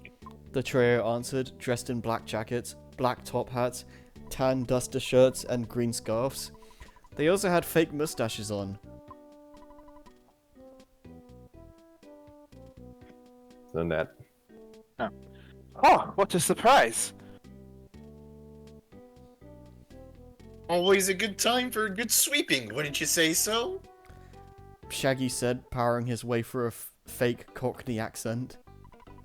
All room needs are ready for sweeping, Scooby declared as he walked down the hallway, off to the first door he saw to enter Nickleby's study. Yes. Nanette began. But that is the broom closet. Got the broom closet ending. Fuck off with the broom closet ending. Oh, I knew that, Scooby said as he shuffled away. Oi, it's clearly this door. Scrappy said, pointing his oversized cleaning brush to an adjacent door, knocking over a bag of uncooked rice onto the kitchen floor. Is that supposed to be an intentional rhyme? No. Oh, damn. Like, mate, we saw the window leading to Nickleby's study, which is where we're supposed to sweep on our way in. Shaggy grumbled. Raggy, how many doors was it? Scooby asked, counting all the doors in the hallway with his digits. Nanette smirked and dropped her duster onto the floor. Oh, woe is me, Mr. Nickelberry, who is likely still reading his uncle's will, could come out of his study 2 doors down from the left at any moment to chastise me for my clumsiness. Mon ami. Incredible superpower. I love how you gave this character a way better name by complete accident. Props. Shaggy and the dog stared at the hint they were given. How could one gangly hippie and 2 anthropomorphic dogs be so conspicuous? Like, much obliged. Much obliged, Miss, Ninette, we haven't met today. Though your short chimney sweep reminds me of a petite Monfette, I know. She said Petite Moufette. Fine. okay. She said with a wink. Thank you, Scooby said, tipping his hat as the 3 sweeps made their way to Nickleby's study. Yeah, whatever. The barefoot Nickelby study. The barefooted dogs tracking snow and dirt all over the floor. Nanette sighed and pinched the bridge of her nose as she went to retrieve a broom and dustpan. I do not get paid enough for this. She whined.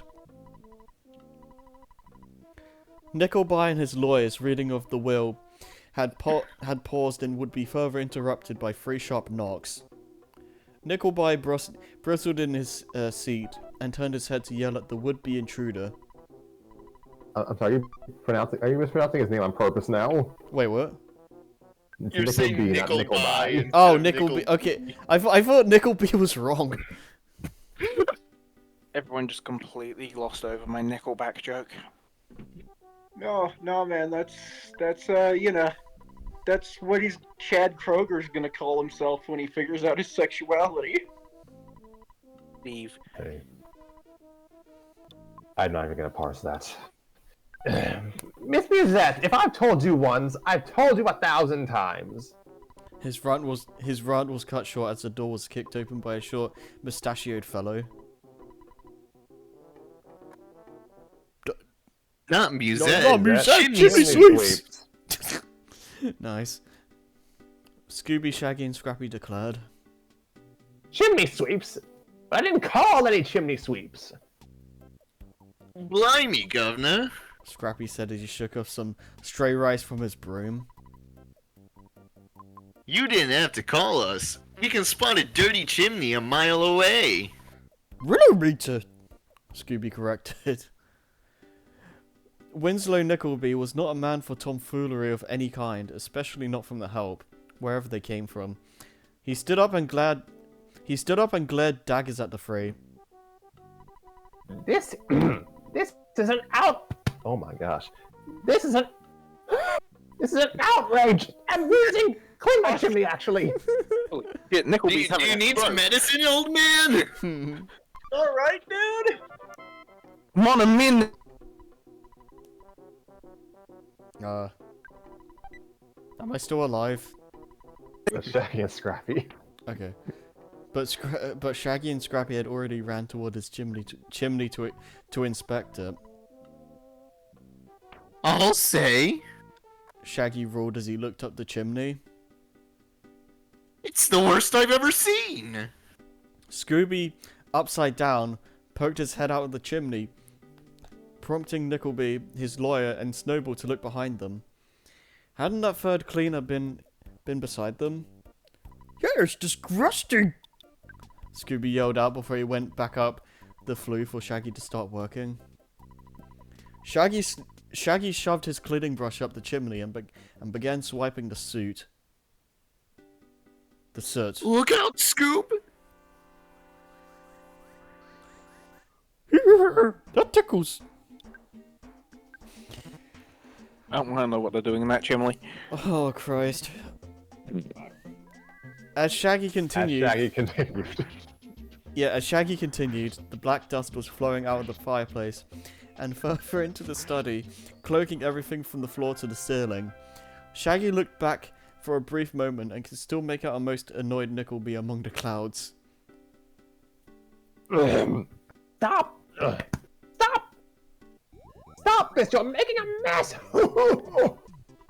He screamed and slowly started dying before breaking out into a coughing fit, his lawyer and Snowball hacking alongside him. Just immediately onto the fireplace, motionless, just dead. Nanette heard the coughing and ran in, feather duster in hand. Oh dear! I will dust this immediately. Scrappy took advantage of the confusion and climbed the fireplace mantel where the will was placed. Say cheese. And with a single camera click and printing of a photo, the evidence was obtained. He tapped the mantel with his paw to signal to his uncle and Shaggy that they could leave. Shaggy ceased sweeping and tipped his hat, not that anyone could see him. There you go. She's as clean as a whistle. He said as the crime solvers dashed across the study.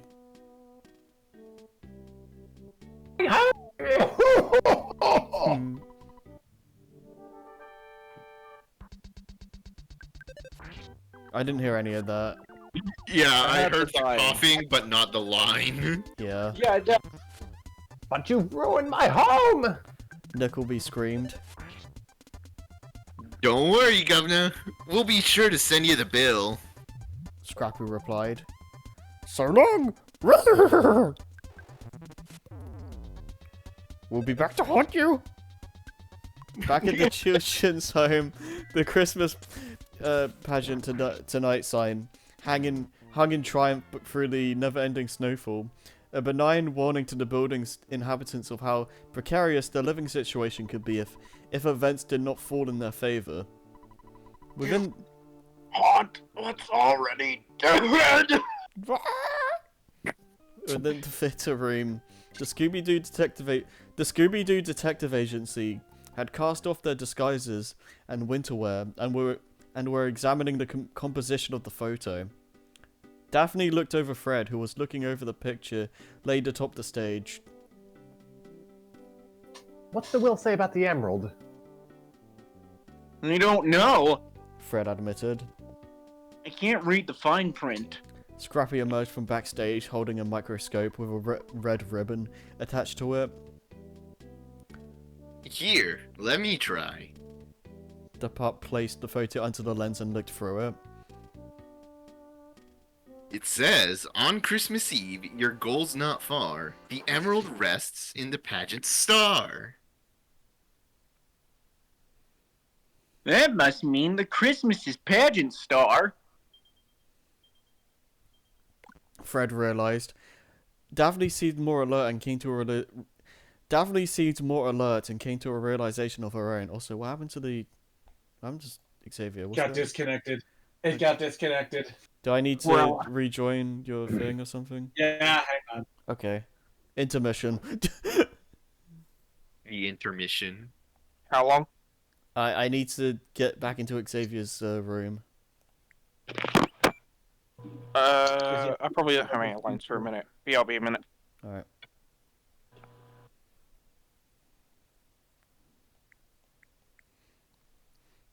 It gives me a couple minutes to rest my voice, Jesus.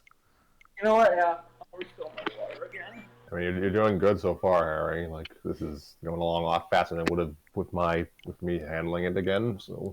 And again, I do apologize for some of my rudeness and interrupting. Thank you. You're Thank fine. You're fine.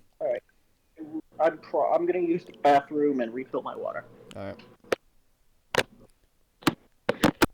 No, I understand the struggle now, Scrappy. I'm kind of dying. Don't worry, buddy. I'm taking over for chapter 2.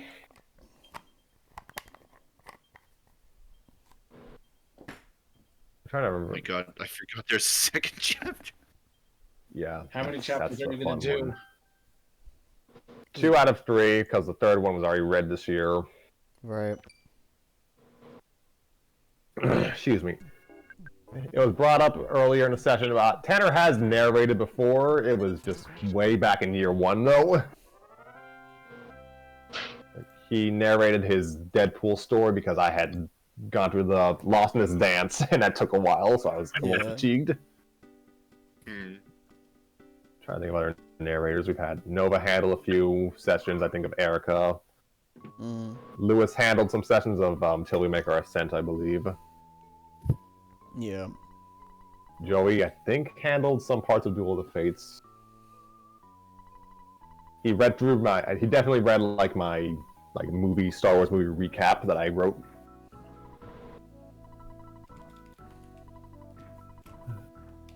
We here at Storytime of Scrappy and Friends like to give our cast members many hats. Maybe one day I'll stream a game. No, that'll be something. It'll be Minesweeper. Yeah.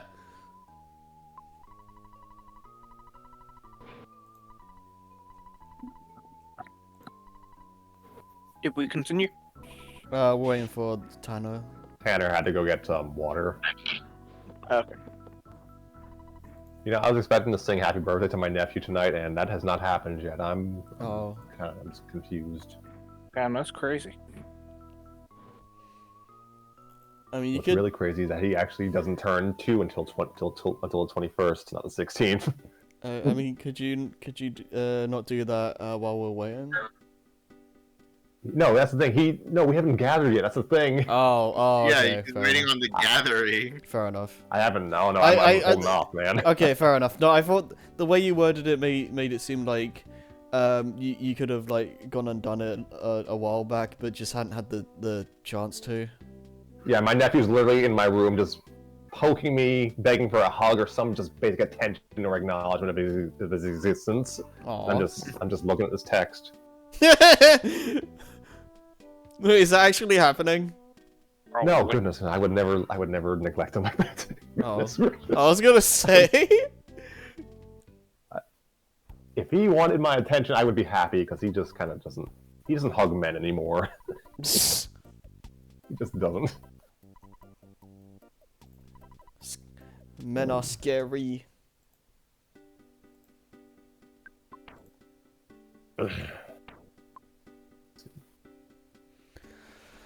Oh boy. Harry, you got water, Harry? You good? Yeah, I have water. Oh man, poor you. This Oh, is like one of the worst stories to give you. the chapter's sort of, like, we're getting there. The chapter, there's not too much left of the chapter. I can make it. Yeah, I got the long one, so longer one. Excuse me. Oh god. And this is by far probably the most wordy prose I ever wrote on FFN. So yeah. Still proud of this story. It's a lot. Yeah.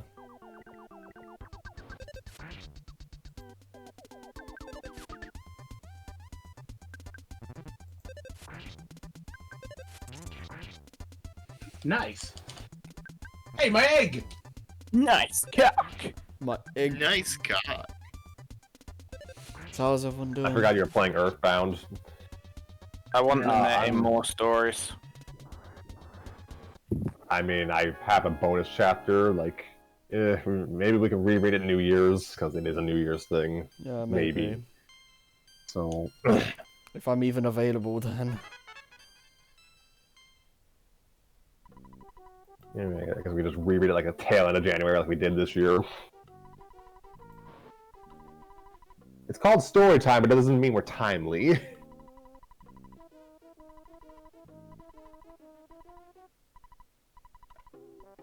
I mean, I'm glad you're enjoying Story yourself, Joey, time, but because it's time that we got the fucking story rolling for once. yeah, that would be nice. I'm glad you're at least enjoying it, Joey. I'm having a great time. Oh, 1 in the fucking morning. No, it's 2 in the morning. Jesus Christ. Yeah, we don't normally go on this late. It's just. Oh, I know do- I know we had a bonus story, but like, yo. Well, that story took about 30 minutes, so that was. Mainly because we kept him goofing off. Also, we could have started earlier, but we had to record Donkey Kong, and that Right. went longer than we expected because things just went wrong at LP. Kinda, yeah. Oh dear. Aaron went to the bat, said he was going to the restroom. I guess he's taking the world's longest piss. Hmm. Time to take a piss. I had to wear an avatar based. I had to wear an avatar based off of the video Xavier was alluding to for like a month back in like 2018. That was not fun. Yep. Avatar bets, they're great.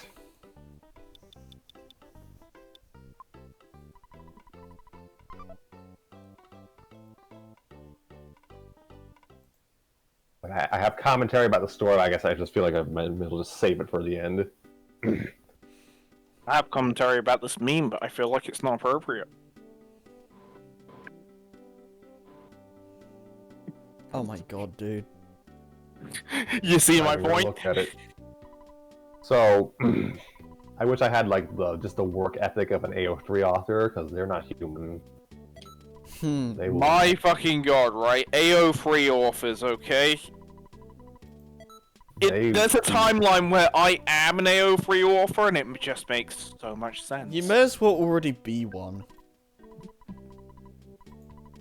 I mean, you have like the very weird anecdotes to match them. Look, I've got the new chapter notes. It's like, sorry for not uploading recently, but I ended up getting in a fist fight with a tiger and then getting taken away to Mars, and I ended up becoming the king of the aliens. So like, the internet speed's kind of slow up there. So yeah, it took a long time to get the chapter written. I'm back now, by the way. Hmm. Yeah, this chapter's only gonna be 9,999, whereas instead of 10,000. Sorry. Yeah, unfortunately, right, I got hit by a bus, broke 15 bones in the process of recovering in the hospital. Yeah, I had to type it with my toes, which are also broken. Oh, I had the nurse dictate for me. It was alright. It's kind of awkward though. But they turned out to be a fan, so you know, winning.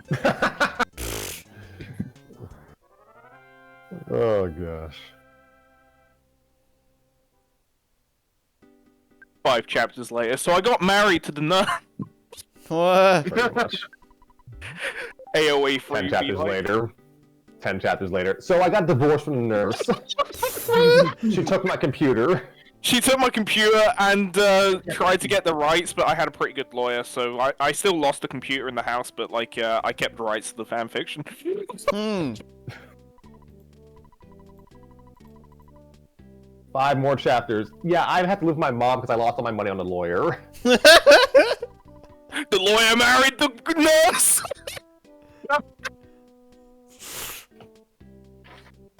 AOE free, where the real story's in the notes.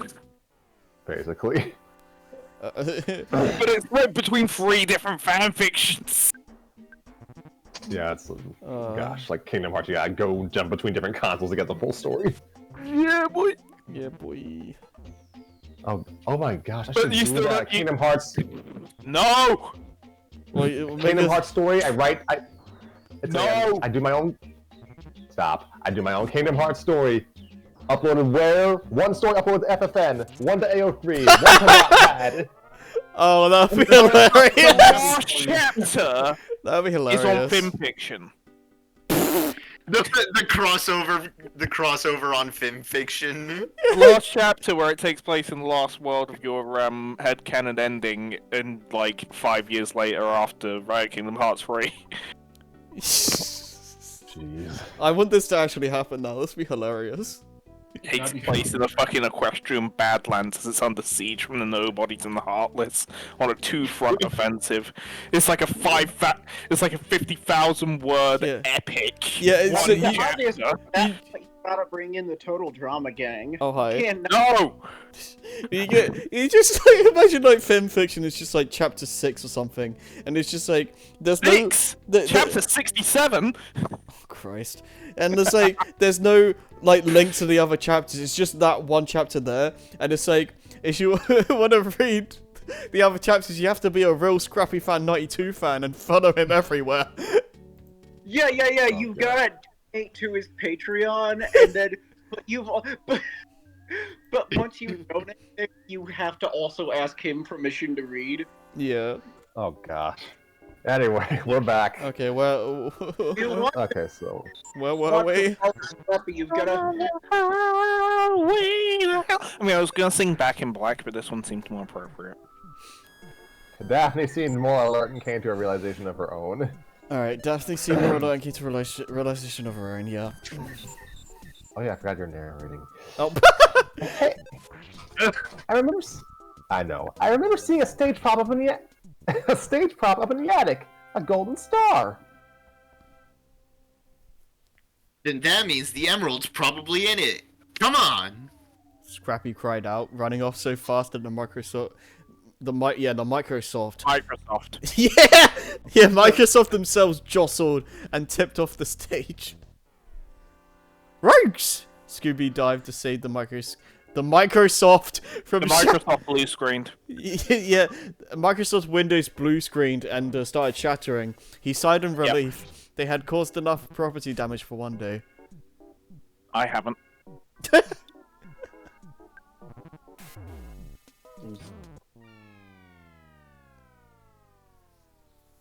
Scrappy.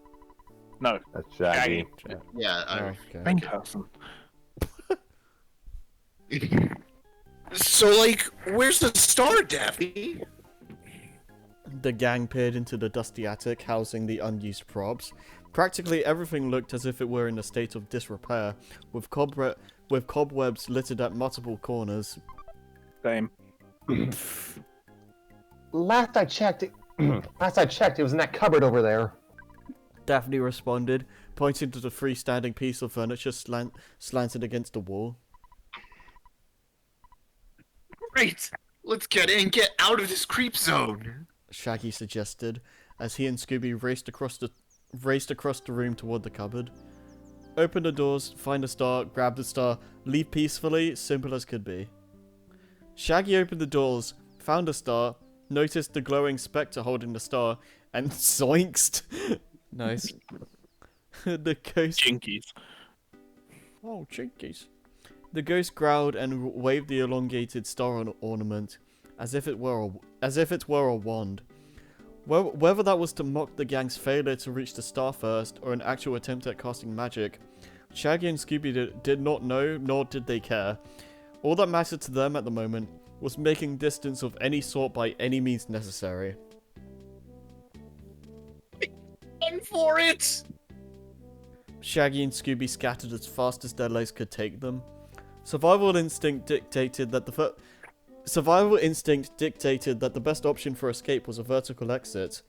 As such, the two did the logical thing and jumped out the nearest window from the top level of a multi-story building. There's guys not out there. Daphne shouted. Huh? It's drafty out here, Scooby muttered, observing the brisk air and complete lack of floor below them. Why did they take a turn out of a window? Why wasn't attic... Wait, what? Okay. Why was an attic window open in the middle of winter? Why hadn't he and Shaggy begun falling to their demise yet? Wait a minute! Out here? Shaggy dropped as soon as he finished pondering their latest violation of the laws of physics. Scooby right behind him on their holiday plummet. Lag be like. The two outstretched their upper limbs to grab the rain gutter of the next level of the building, clasping onto clasping onto it for dear life. Boy, I want to be as daring as my Uncle Scoop. Boy, I want to be Possession? Scooby, I'm having a breakdown! You just had a heart Good attack. Scoops! You're not I gonna thought these listen animals to weren't us. shit! I was wrong! I want to be as daring as my. Boy, I want to be as daring as my Uncle Scooby when I grow up. Scrappy thought. Oh dear heaven! Somebody help us! Scooby bawled from outside. The ghosts laughed and prepared to make their exit. I shall be taking my leave, but in the spirit of goodwill, I shall give you a word of advice. Like, hurry up! Shaggy yelled. Don't rope yourselves into trouble unless you can handle it. As the ghosts glided their way across the room to leave the attic, Scrappy leapt atop a storage chest and pointed and grabbed the ornaments out of their hands. Trying to steal the star attraction, eh? Scrappy taunted. Looks like you roped yourself into a bit of trouble, Ghosty. Hey, Ghosty, you can't say that unless you've died. That's their word. You have to say ghost. Daphne, Daphne was lower. Daphne, That's like mortalist, dude. You can't be like that. what the hell? Daphne, who was lowering Fred out the window to grab their imperiled comrades, felt another realization hit her.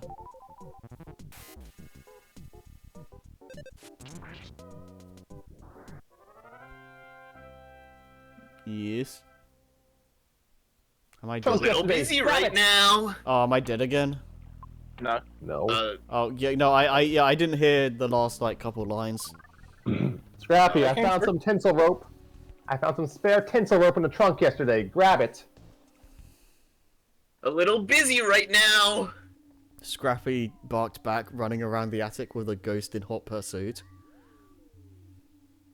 Give it to me! The ghost demanded. If you insist. Scrappy replied as he whacked the star down over the ghost's head. Daphne Man, I pulled... am violent. I mean, it is Scrappy. Daphne pulled Fred back up and went to the chest to retrieve the tinsel herself. The ghost, meanwhile, was uttering slurred demands to have the ornament restored, stumbling about and brightening various corners of the attic with this spectral luminousness. I deep throated a thesaurus when I was a child. I'm sorry. You what? You what? Repression's a hell of a drug. I couldn't hear that, Joy. What? I said repression is a hell of a drug. Jeez. That is one hard-headed ghost. He's smart and he's got a deep throat. Call him- She remarked, sidestepping the creature. She and Fred dropped the tinsel down to Scooby and Shaggy, who were taking the delays as well as they could. Scooby turned to see his friend laughing in a way he had never heard before. Certainly not in a situation like this. What's so funny? Nothing. I've just got a loony sense of humor. Shaggy's continued laughs then devolved into a series of more familiar cries. Hold on, guys. Your lifeline is on the way. Fred cried down from the upper window, cringing as he heard more furniture being knocked over. It seemed that the ghost had shaken out of their stupor and was giving chase to Scrappy again. Enough of that tinsel was lowered down for Scooby and Shaggy to climb ahead. Scooby grabbed hold and could feel the rope straining with his weight. They would have to move quickly but delicately. Geronimo! Scrappy Fan 92 from fanfiction.not yet. I completely screwed that up. Fanfiction not You yet. tried. You tried. Run that joke and immediately you tanked it. Yeah! Also, may I say that I'm kind of mad y'all no-sold my line. Scrappy's smart, Andy can deep throat. Call him Stephen Gawking. Oh god. Okay, no. I didn't catch that. Scrappy Fan 92 from fanfiction.net Oh. yelled as he jumped out the window to evade the ghost. I'm going to hell for that one. Scooby felt his heart skip a beat as he stretched out a paw to catch his nephew. The tinsel, having stretched well beyond its tension point, began fraying before the trio's starry eyes. I feel my soul like draining reading so much. Jesus Christ. Can I just point out, like, have you guys ever tried using Tinsel's rope? That shit don't work. It just Oh, snaps, no. dude. I can imagine so, yeah. 90% just like the pom-pom material. The actual rope is just like string. Right. It's not even string, it's like plastic.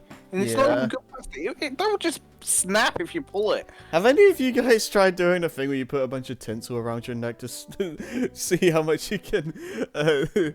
No, Harry, I have never tried hanging myself in the festive season in my parents' living room. I don't mean hanging yourself, you idiot! You said putting tinsel around your neck. Where'd you think I was gonna go with that? Yeah, guys, did you ever try eating the glue? Yo, you ever just sniff Sharpies? Oh my god. No, I was gonna say, you guys ever tried doing that until you can like take the itchiness anymore? No. What? Talking about the tinsel. Yeah, the like, a tinsels. tinsel scarf, Yeah, the basically. tinsel scarf. Yeah, that's what I meant.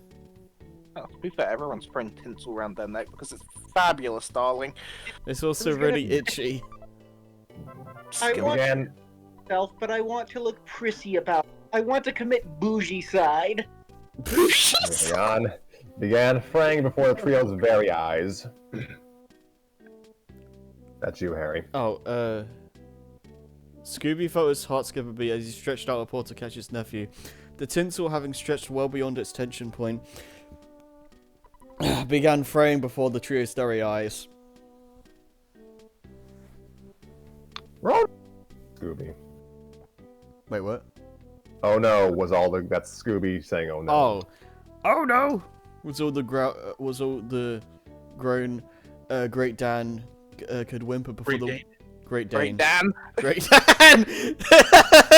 Great Dane could whimper before the rope snapped and plunged all three to the nearest tree, and every sharp, uninviting, agonizing branch for them to hit on the way down.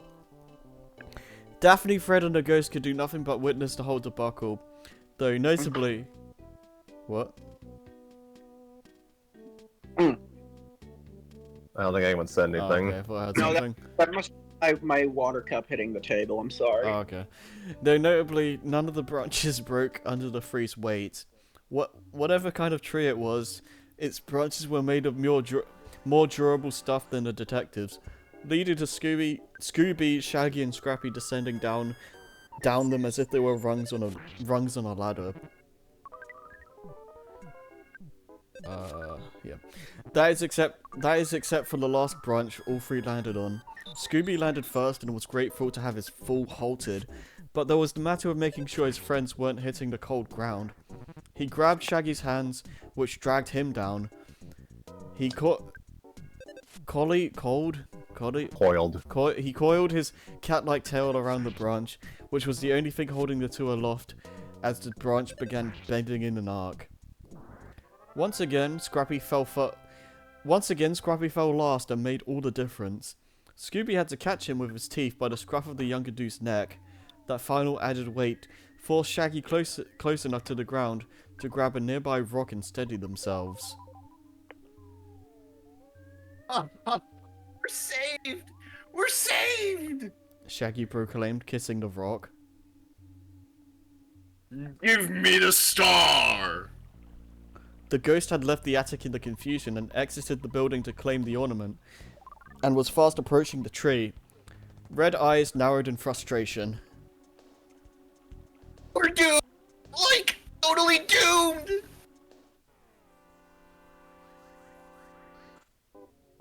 Shaggy, let go of the rock! Scrappy suggested. You can't smell what he's cooking. Shaggy obeyed, and the laws of physics struck again. The branch, no longer having anything to hold it at an arc, snapped back into its natural state and bucked the three inhabitants skyward. Daphne and Fred looked out the window again to see three screaming people flying past them. I tried doing a joke, but I can't be bothered. The tree flew well above any windows and was now over the building's diagonal roof. Scrappy was sent into the chimney, his head getting stuck in the flue. Whatever annoyance he could muster over that would be minor compared to the pain that was to follow.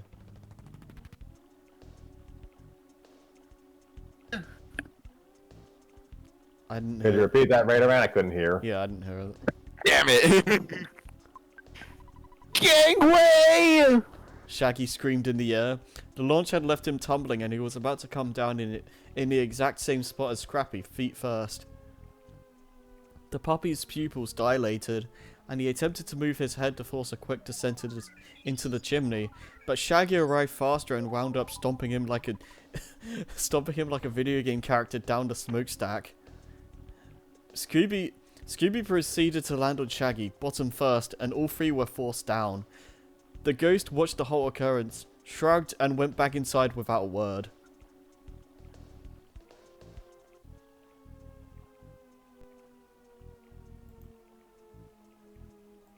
Who is this? This is ghost. the ghost, right? Yeah. My goodness, why does this accursed building have a working chimney and a theater room?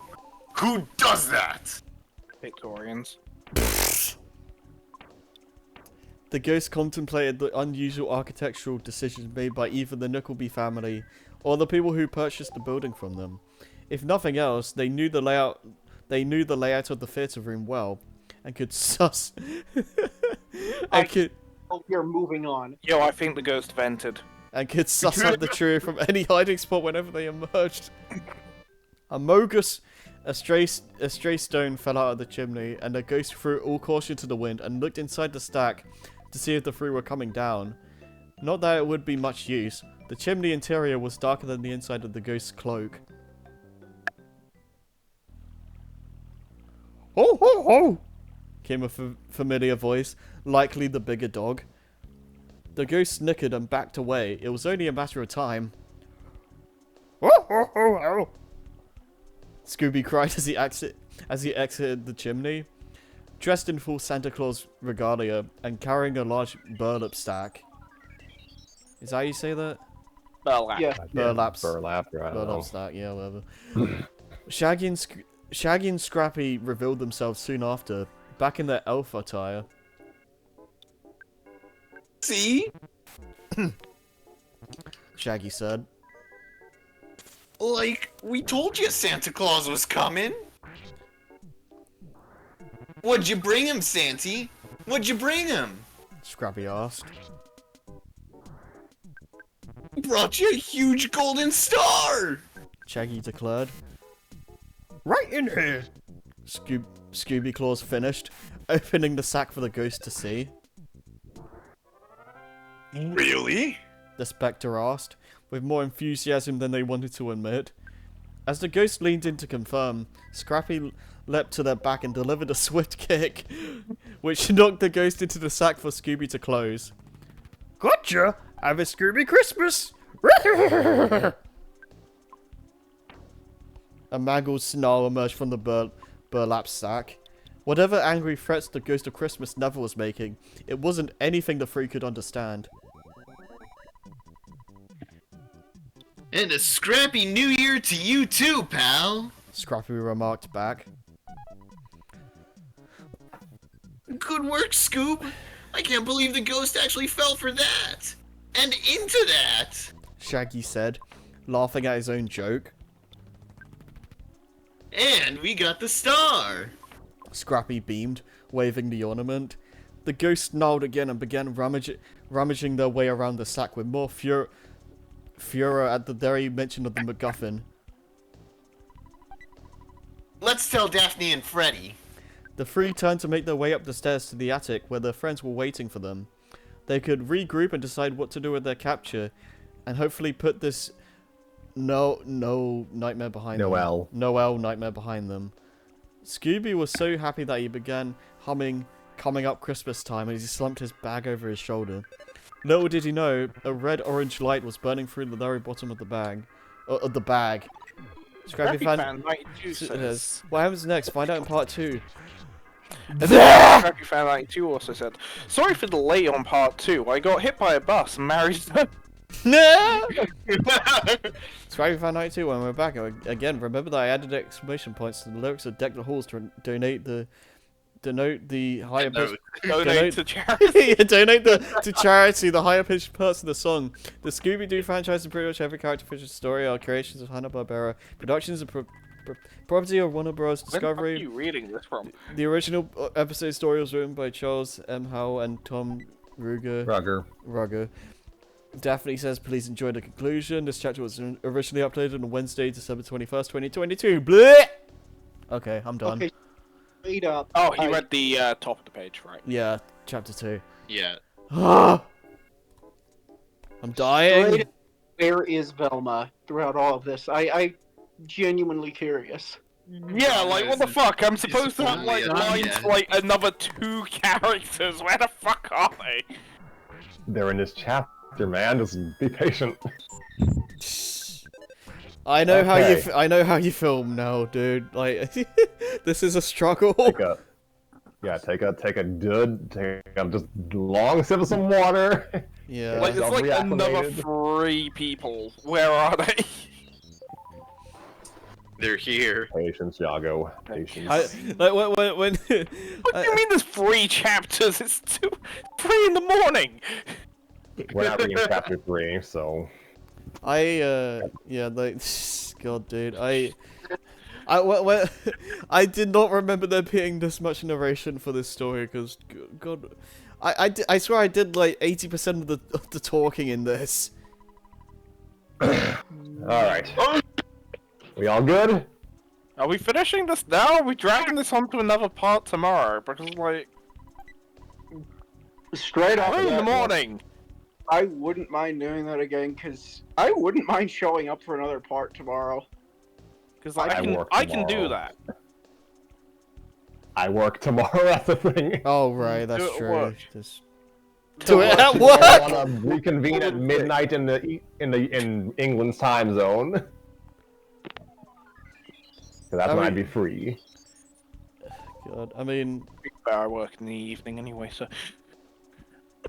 oh, God. So this one... Chris needs to do nothing but play Elden Ring. Okay, so what are we doing then? We doing the next chapter, or? I mean, if we... That's depend on. I was gonna say, like, is it, like, essential that we, have, Joey here? I mean, he voiced all his characters are still present, so yes. Okay. Alright. Let's get through this, and then I also have to... I don't Because know, the chapter ain't short. Oh, yeah, Jesus, Yeah, dude. I mean, let's do it. We can try as much as we can. We can stop if we need to stop. We'll just put a pin in it. It's 3 in the morning. I mean, This is partly your fault for dragging stuff on so long. Yeah, no, I will take the blame for this. If I gotta... If you want, I could try taking over for some of your parts. yeah, I was gonna say, like, you can, if Joey like really wants to go, like, we can reshuffle like roles. Alright, if Joey must leave, then Oh, I don't have to leave. Matter- It's a Saturday, and I've got like all the free time in the world. But like, Yeah, but like, if you want to sleep, that's fine. no, I've been drinking. I don't need to sleep. Okay, then So what's the issue then? 3 in the morning. Come The on. logical side of my brain saying this is ridiculous. The I don't give a shit side of my brain's going like, yes, more. I mean, whatever. I mean, We'll just see what happens. We'll start the chapter and see what happens. If we start, we'll finish it. Yeah, If we don't do anything, it's gonna take even longer. Alright then, this is Scooby and Scrappy do in the Nutcracker Scoob Redux Part 2. Alright, let's go. At the home's lobby, the gang gathered to evaluate their prize. Scrappy recapping the series of shenanigans that led him, Shaggy, and Scooby to wear their holiday best again.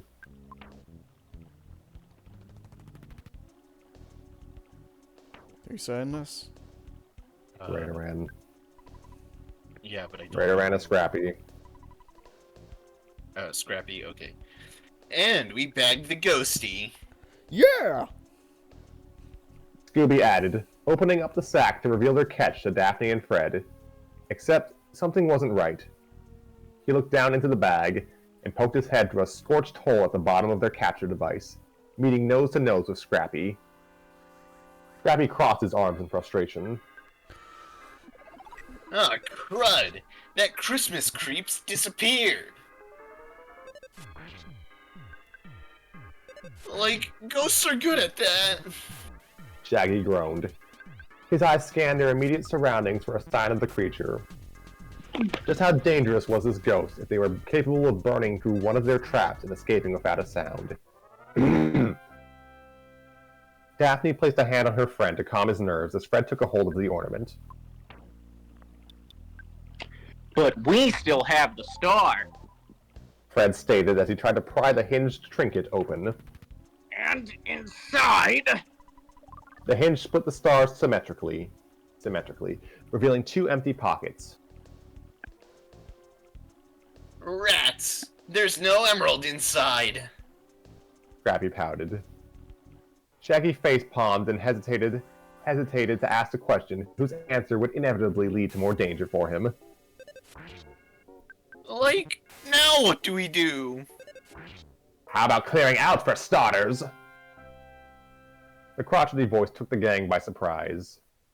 They turned to see the lobby doors flung open by Nickleby, his lawyer and Snowball with him again. The cat snarled like, "Meow," and Scrappy glowered. Mrs. Fezziwig filed in from another room to see the commotion, and her face fell in an instant. Mr. Nickleby, what do you want? This building, and now I have the power to take it. He strolled forward and thrust his cane down on the floor. Thanks to my old friend. Shaggy gulped. You mean you know the girl? The ghost? You mean you know the ghost personally? Eh? You know the What? ghost personally, Homestar? Eh? What ghost? I'm talking about my old friend, the city building inspector. The lawyer steps forward to Mrs. Fezziwig, brandishing a piece of paper pulled from his binder.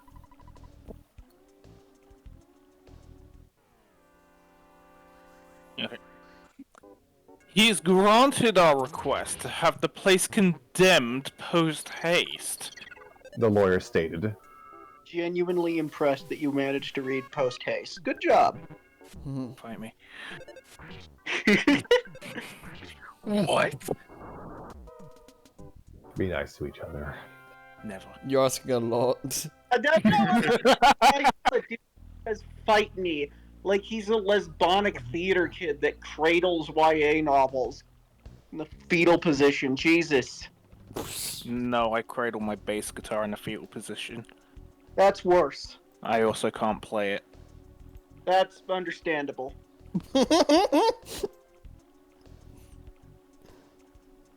What the hell is lesb... You know what? No, I don't even have time. You know what it is.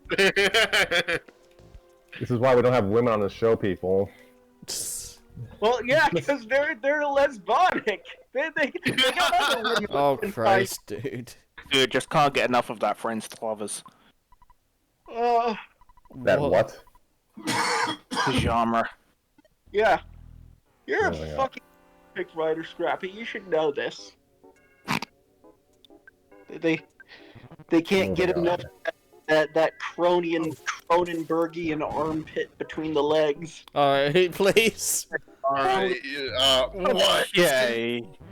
Okay, can we like move on before this gets any worse? Also fires anyway. Mrs. Fezziwig glanced at the document. Longer than her head and torso combined, and her eyes widened in horror. Same. Can y'all just keep it down for 5 minutes? Just 5 minutes. Like, I'll No, pay I have you. lines. I have Hey. lines, I can't though. Can you not be yourself for 5 minutes? If I get paid. Yeah, no, Not me. table that honestly, Scrappy, I would actually show up when I say I'm going to if you started paying me. I'd show up if I got a window. You'll have to be out first thing in the morning, and Nickleby declared as he and his entourage walked out the door. You have no choice but to sell. Sell out. To me! And three were gone. I cannot be bothered anymore. This is preposterous. You couldn't have gotten those papers filled out so quickly. Daphne huffed. That's also not how the law works, but okay. Fred scanned the document and shook his head. This document's real, alright. Mrs. Fezziwig confirmed. Yeah, real awful. Fred added. Shaggy groaned and slumped against the wall. All their efforts wasted, and that that lunatic monster was running rampant because they couldn't catch them properly. Scooby placed a paw on his friend's shoulder, and then he sniffed. Not Shaggy, but Mrs. Fezziwig. Mrs. Fezziwig, you smell like burnt powder. Scooby said. I've been shot so many times. I remember the war in a past life. We're the same. Anyway, Oh, I was trying to get the Christmas tree back in some working order. The pines were covered in some kind of chalk. Must have been from one of the kids. She showed her hands to reveal that her fingers were still covered in some light residue. Like, that's a new one. Shaggy muttered. Yeah, Daphne began. But we'll put a rain check on it for now. One thing's for sure. We aren't letting any ghosts or grumps ruin Christmas for the kids. Fred smiled. Daphne's right. We have a show to put on. Shaggy and the dogs looked at each other and their faces lit up. Daphne and Fred were letting them off the hook for mystery solving, if only for a few hours. They could do something nice for the kids before everyone got tossed out, and not have to go out of their way to cross paths with something unpleasant. They were actually going to enjoy their holiday for a change.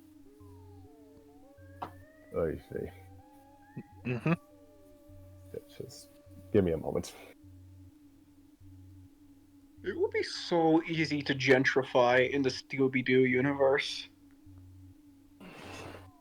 I mean, given how many like abandoned buildings there are, I wouldn't be surprised. Like, yeah, and you don't even have to, like, all you have to, you can legally get away with that, because you can be like, oh, what? There's been, like, shootings in this building, there's been, you know, gang wars.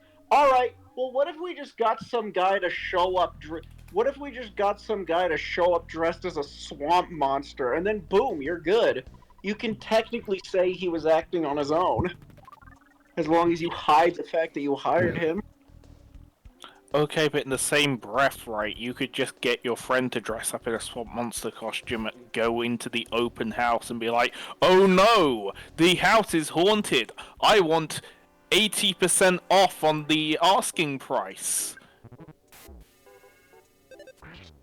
Alright, so this has now become like an issue of rental property, but how it's gotta be a convincing one. Like, if you, like, you could show up in a Party City, like a handmade cosplay of Ghost Rider, but it's gonna be way more convincing if you've got a projector, you know?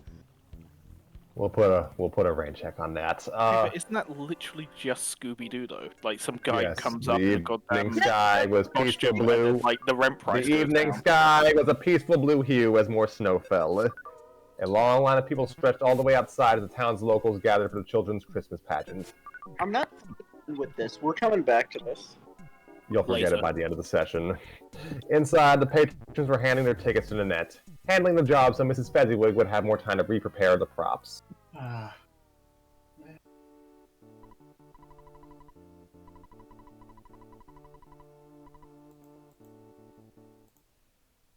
Joey? Fezziwig. No. Thank you very much. I didn't hear any lines Oh, from you. no, okay, right. Thank you very much.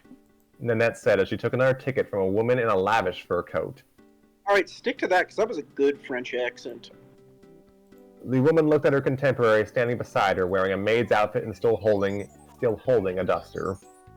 I say, this poor home must be in dire straits if they have to force the help to take tickets.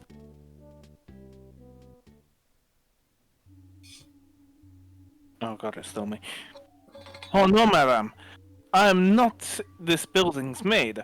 I work for someone else and did not have the time to change. Nanette replied, dusting off the woman's coat. Mrs. Fezziwig stepped out to the lobby and smiled. Oh, Nanette, it was so nice of you to volunteer to take tickets. Oh, the pleasure is mine. Wait, what? Oh, god damn it. Oh, the pleasure, she is all mine. The maid replied, dusting off another patron. Mrs. Muffinstuffer, wearing an evening gown, observed a steady stream of guests and gave a happy sigh. Oh gosh. This looks like it'll be our most successful Christmas pageant ever. Humbug! Nickleby groused as he walked through the door, Snowball sitting atop his shoulder. Monsieur Nickleby. I did not expect to see you here. A cruel smile crept up the future banisher's face. I wouldn't miss this for the world. I just love a farewell performance. Snowball laughed / meowed, and Nanette kept a concerned stare on Nickleby as she continued dusting. She waved her duster over his left shoulder, not noticing Snowball was in the way. The cat hissed and clawed at her duster until it was nothing but dreads. Nickleby cackled as he walked away, not having even given Nanette his ticket. Not that she would take it, her attention being on the tattered remains of her duster. Nanette, are you all right? Mrs. Muffinstuffer asked. Whimpering, Nanette shook her head and left the building in a hurry. Mrs. Fezziwig scowled and glanced at Nickleby, a man who spread cruelty like it was the seeds of a cash crop. I'm still coming out clear, right? Yeah, I can still hear you. Okay. She dearly believed that someone needed to take him down a peg, and if there were truly such things as Christmas miracles, it would occur sooner rather than later. Backstage, the players were preparing themselves for the opening act of the pageant. Daphne, back in her angel attire, was examining the harnesses Scrappy and Shaggy were attached to. Through much cajoling, Scrappy agreed to put the tutu back on, but only after his uncle and Shaggy agreed to join him for his routine, so he wouldn't be facing the crowd by himself. Scooby, who had taken the role of the Sugar Plum Fairy's queen, had already been hooked up to the pulley system and suspended to the rafters. He looked down at the others getting ready and breathed a sigh of relief. Better to be the queen than deal with the Christmas Carol reenactment again. Daphne gathered the ropes holding the actors and turned to Tina, also dressed as a fairy, who was climbing a ladder to get to the rafters for a mid-scene entrance. Now, Tina, do you know what to do? Daphne asked. Oh, that's me, right. Yes, when I hear the finale, I make my big entrance from the rafters. It'll slay them! Yeah, I think we've had enough slaying today, but A for effort, sweetie. Thank you, Scrappy. Shaggy, you're up for... Wait, is that me? Thank you, Scrappy. Shaggy, you're up first. Thank you, That's Scrappy. Tina. No, thank you, period. Scrappy and Shaggy, you're up first. Oh, okay. Right. Thank you, Scrappy. No, thank you, period. Scrappy and Shaggy, you're up first, is what she's saying. Thank you, Scrappy, Shaggy. and Shaggy. You're up first. Break your legs. Okay. God, did we shoot the reading comprehension out of y'all during the revolution? What the fuck? I'm not. Oh, Makes you gosh. wonder. I can't read. I mean, that was a little bit hard to follow, to be honest. No, that's fair. Thank you, Shit Daphne. I wasn't really- Scrappy and Shaggy, you're up first. Place. Yeah, whatever. Moving on. All right, before anything else, can we just please, I reiterate, just be nice to each other. Just... Yeah, no. I'm genuinely sorry. I guess, I don't know, maybe. I'm Yeah, no, Yeah. I'm really not in the mood for this. Shaggy. Yes, I know. I'm just saying. I had to pause it because I might as well get this out of the way. I understand all of you are here at my leisure and you're doing this for free. I appreciate that, and I am sorry that I cannot compensate you on a regular basis. With that said, please don't make this any more difficult than it has to be. and I'm sorry, Harry. You better be, you dick. Wow. Okay. I kind of needed to let that out. I'm sorry. No, I deserve that.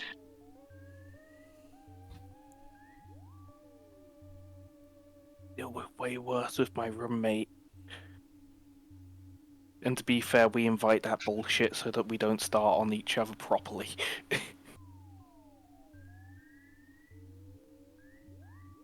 Gosh, I lost my train of thought. Something about Scrappy. Yeah, Scrappy, Shaggy, break your legs.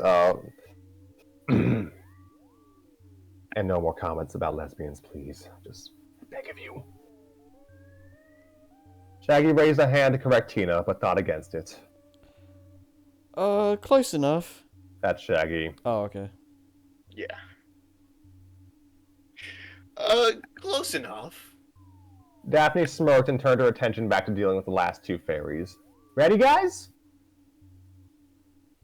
Hoist away, Daphne. Scrappy replied. Here it goes! Daphne wheezed as she pulled down the ropes to lift Shaggy and Scrappy. Meanwhile, Fred was standing in front of the curtains before a full audience. He scanned the crowd. Mrs. Muffin Stuffer was sitting in the front row, 2 seats to Nickleby's left, and seemed to be scolding him over something. Snowball sat in his own seat between the two, covering his ears over the war of words. Fred cleared his throat and greeted the theater-goers. Well, thank you all for coming. This means a lot to the kids and Miss Fizzywig, who's been running up this again, karma. Who's been running this home to help the next generation grow up safely. Get on with it! Project that's very similar and it flowed just as well. Okay. I couldn't hear that. I'm just gonna move on. Yeah, I don't care. Get on with it! Nickleby cried out. And it'd be a real shame if this home wasn't around to keep the community a happier place. And now, our show begins with the classic ballet, The Nutcracker Suite. The Nutcracker Suite, featuring the Dance of the Sugar Plum Fairies. The crowd broke into applause as Fred exited and the curtains parted. The stage had several large prop mushrooms on it, with a titular musical composition playing, partially drowned out by the sounds of squeaking pulleys to guide Shaggy and Scrappy. The two came in from adjacent sides, waving their prop wands and sprinkling fairy dust. Scrappy closed his eyes as he sailed above the audience, having accepted his role in the production with a sense of peace and purpose. If his eyes had been open, he might have noticed that the choreography hadn't accounted for 2 actors performing airborne, leading Scrappy and Shaggy to crash into each other. While the young sleuth was shaking away the circling images of Yacky Doodle flying overhead, he could hear the crowd laughing at the slapstick. The peace of mind was nice while it lasted.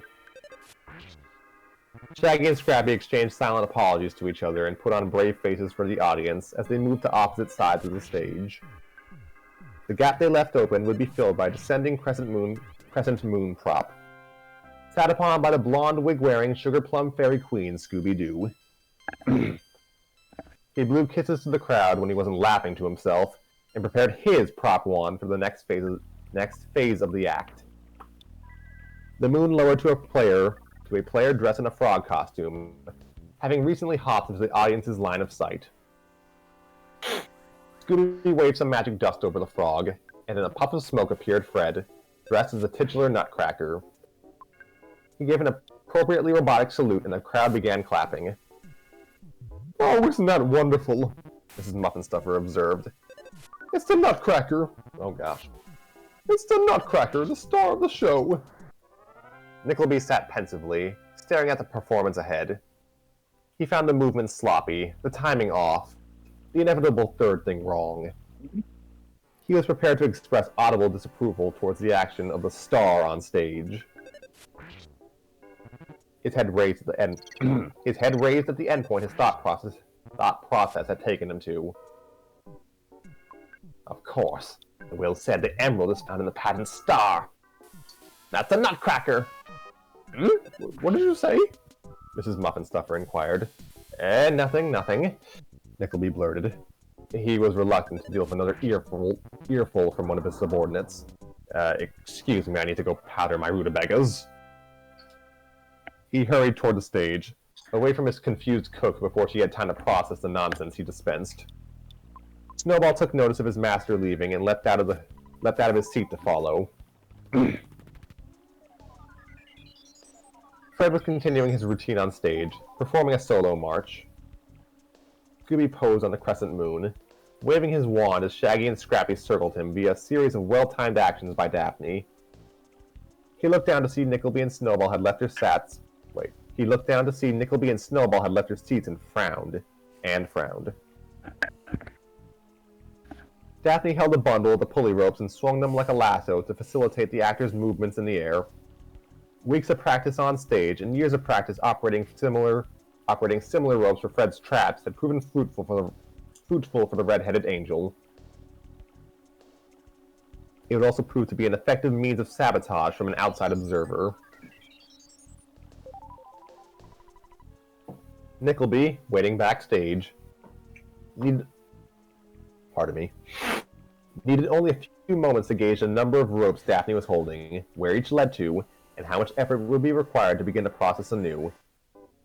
He motioned for Snowball to tangle a few ropes discreetly to keep her busy, but his cat had wandered on stage to munch something on the ground. No matter. If he wanted his emerald, he would have to do this on his own. Confront Fred Jones, retrieve his birthright, and make a swift departure. He raced forward while Daphne was in the middle of twirling the sugar plum fairies for the umpteenth time.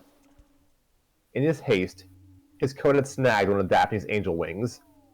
Nickleby stumbled but for a moment, and resumed his sprint, but Daphne was knocked on her heels and let go of the ropes mid-twirl, tangling them all. Nickleby kept his sights on Fred and tackled the man to the ground. Scooby was about to call for help, but saw Shaggy and Scrappy drop into a free hang, their harnesses turning upside down with the actor still in it. Scooby's own moon prop jerked and sent him into a free fall. Scooby grabbed hold of the moon with his front paws, regretting his agreement to participate in the play's opening act. The upturned Shaggy was revolving and let out a gasp. Oh, where's your harness? I couldn't get it to fit. Scooby admitted. I couldn't get it to fit. Oh yeah, whatever.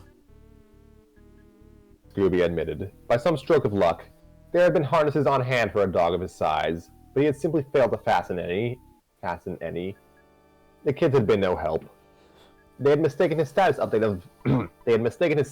of bad as rad, thanks to his speech patterns, and he had discarded the harness once it was clear it couldn't protect him. At the ground level, Fred was faring better, but not by much. lives! Fred forced out while trying to force his assailant off. You're going to give me the emerald! Nickleby screamed as he began tearing off Fred's costume. But I don't have it! Nickleby was too caught up in his feelings, ripping off Fred's fake mustache and a real peach fuzz underneath, prompting a yelp. Scrappy, circling upside down himself, shook a balled up paw at Nickleby. Hey, you! Leave Freddy alone, you big... Yikes! Daphne's attempts at adjusting the pulley system had caused Scrappy to jerk forward.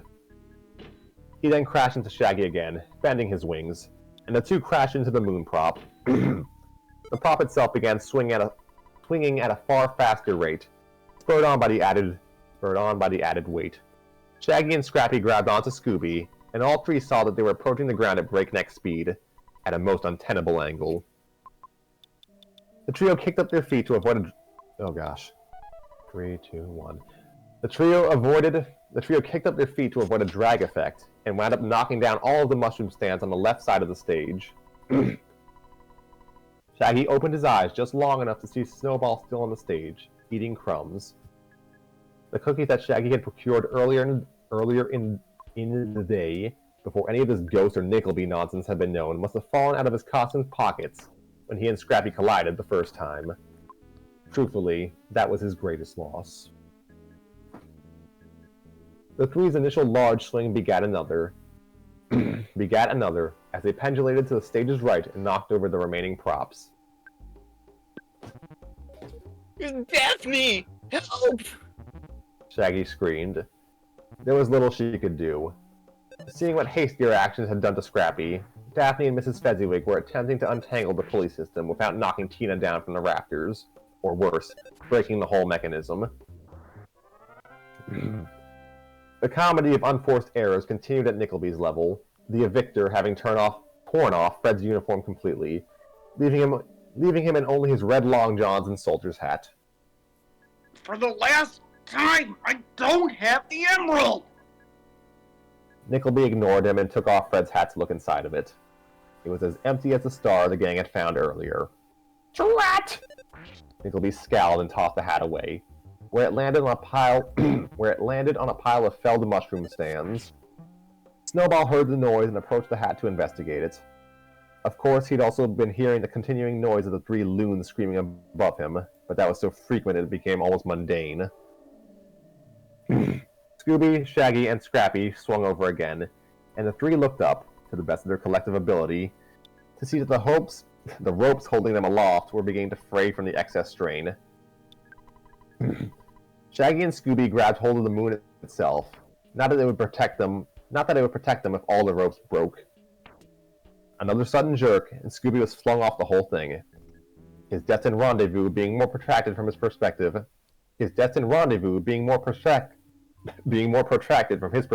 than his friends.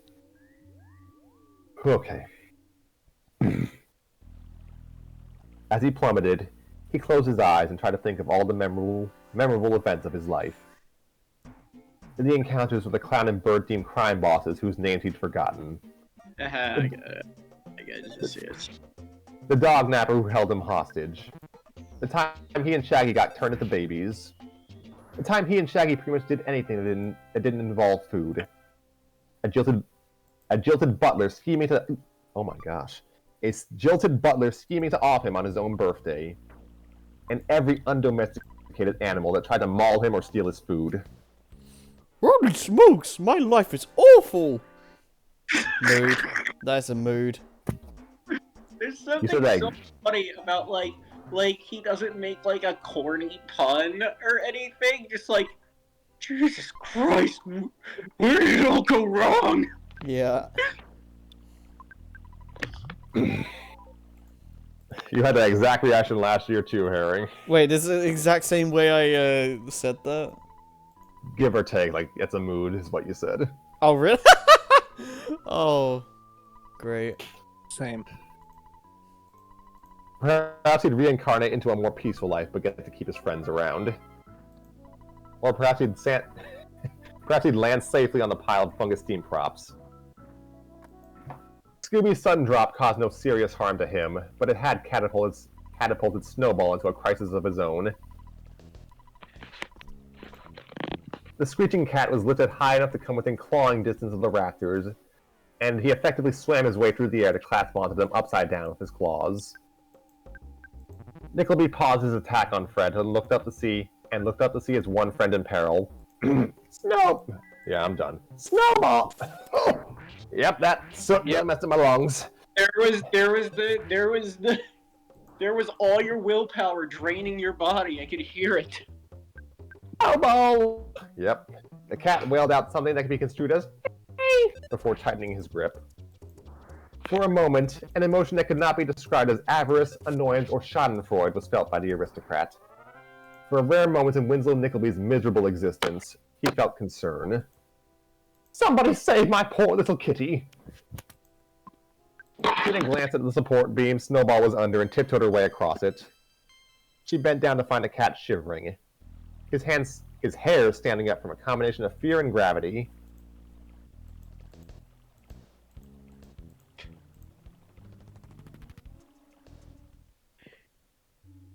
Whose line is this? That's Tina. Oh, wait, where are we?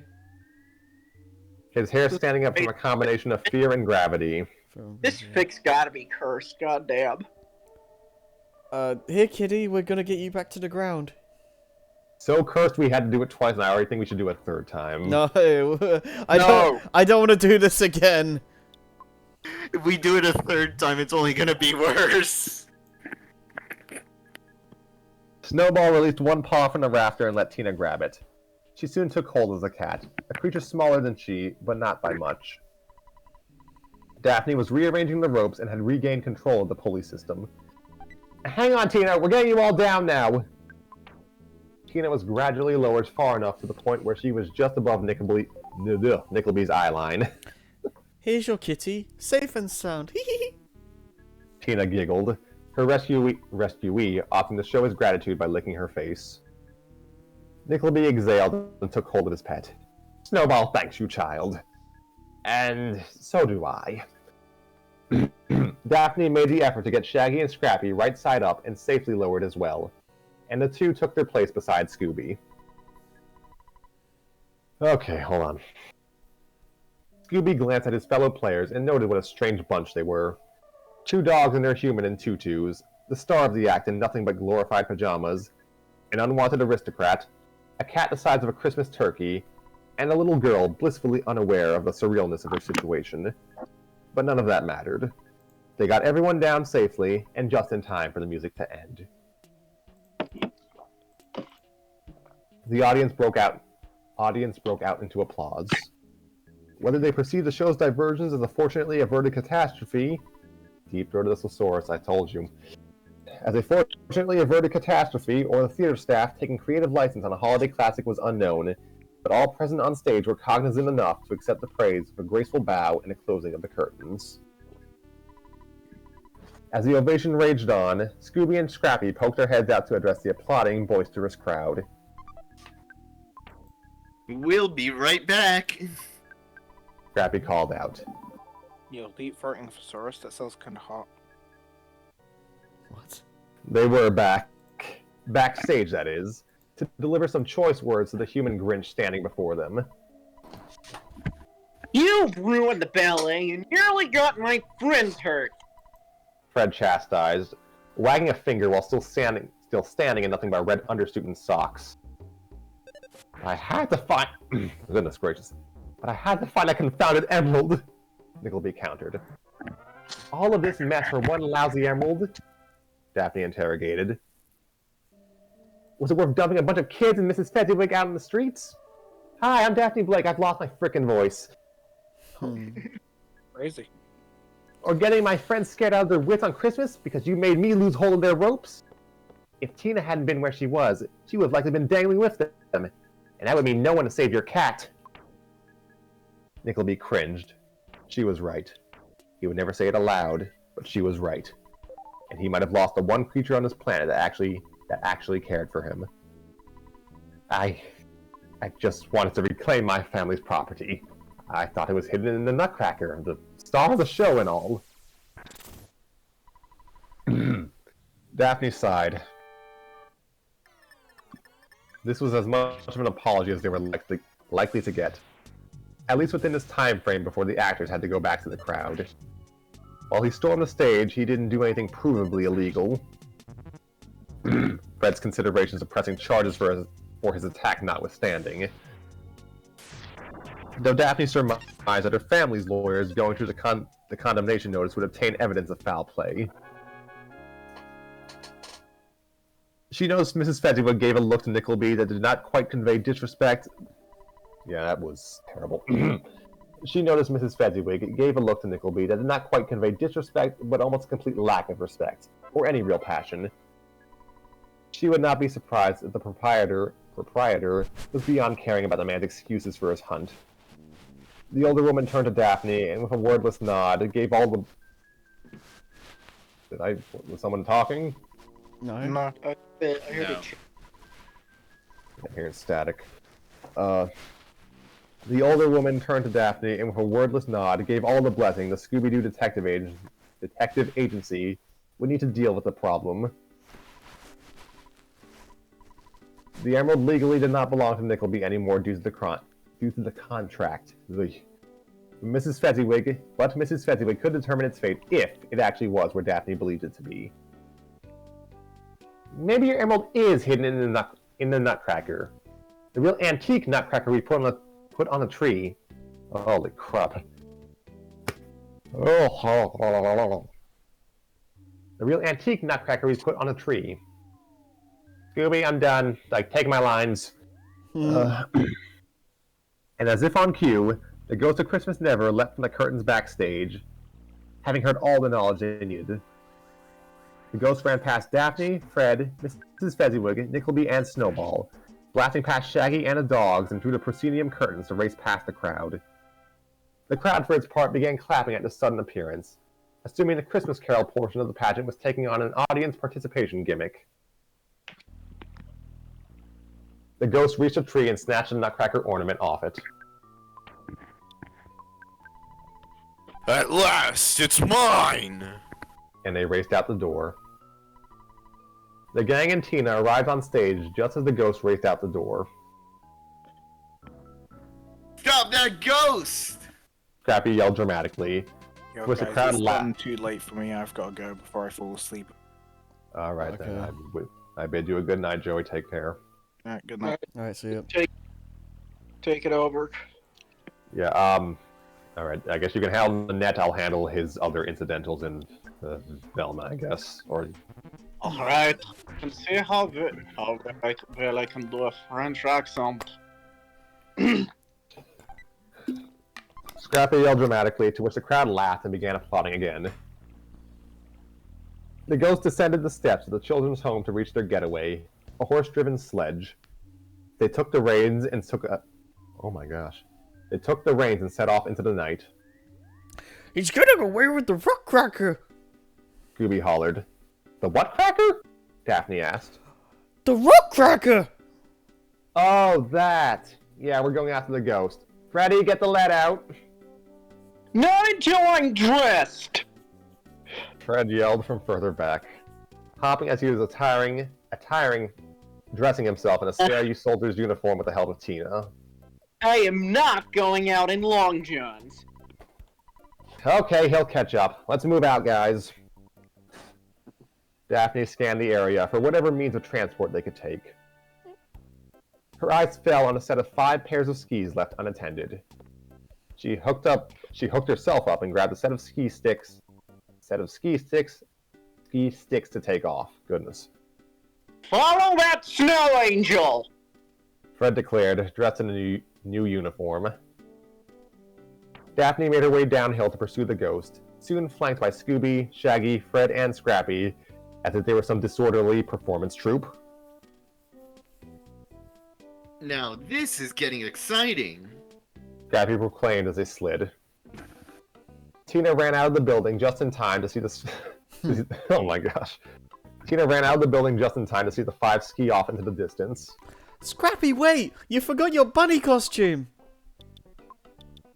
Nickleby and Snowball made their way out as well and looked for transportation. Wherever they're going, we're following. Well, if you're going, I'm going. Tina said as she whistled for a taxi. I can't whistle. You don't have to, it's fine. The hailed sledge trotted... Oh my gosh. Oh my gosh. The hailed sledge made its way to the entrance for the three to board.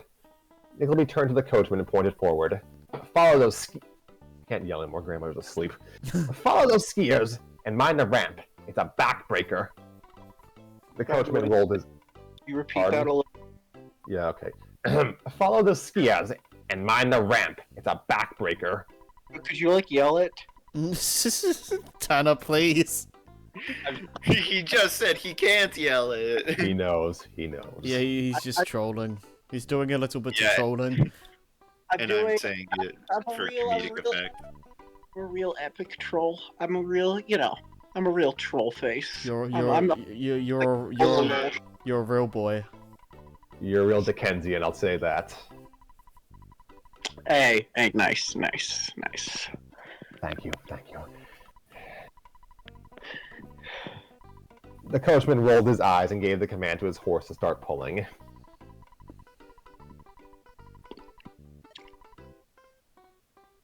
Am I? You're taking over all the incidentals at this point, except for Velma. Oh, I do not get paid enough for this. Thank you, Toadsworth. Thank you. I do not get paid enough for this, Smith. Dashing through the snow in a one-horse open sleigh, over some hills to go, and haunting all the way, the ghosts of Christmas Never pressed on to make their escape. Fred and Daphne were taking point on leading the chase. Not so much skiing their way to close the gap, but clawing. Fred felt the flurry Sorry. You good? Yeah, I read lines too early. That's another thing I do. Yeah, Fred's been having a day. Yeah. Just feeling like a sudden sharp pain in his shoulder after Niggly basically body checked him. Yeah, basically. Fred felt the flurry bristle his new fake mustache and shook his head to clear off the snow. Daphne! We'll have to head him off at the pass. I keep like, for some reason my mind goes back and forth between Frank Welker and then just Hank Venture. I'm hearing like that sounds like Fred. Like it's like turn of the millennium 2000s Midwestern Fred. Yeah. Okay. Like there was that period of time like in What's in Scooby-Doo's voice would get him like just way more Midwestern. Well, that makes it literally I am Midwestern. Alright then, this is good. Great, this is good. So Daphne nodded and the two skied ahead down an alternate path. Shaggy and the dogs close behind, but not too close. Further behind them was Nickleby's party, trudging through with Tina's encouragement. On the path, Scooby opted to ski ahead and saw that the ground disappeared at a certain point. His curiosity was rewarded with a sudden drop down another incline.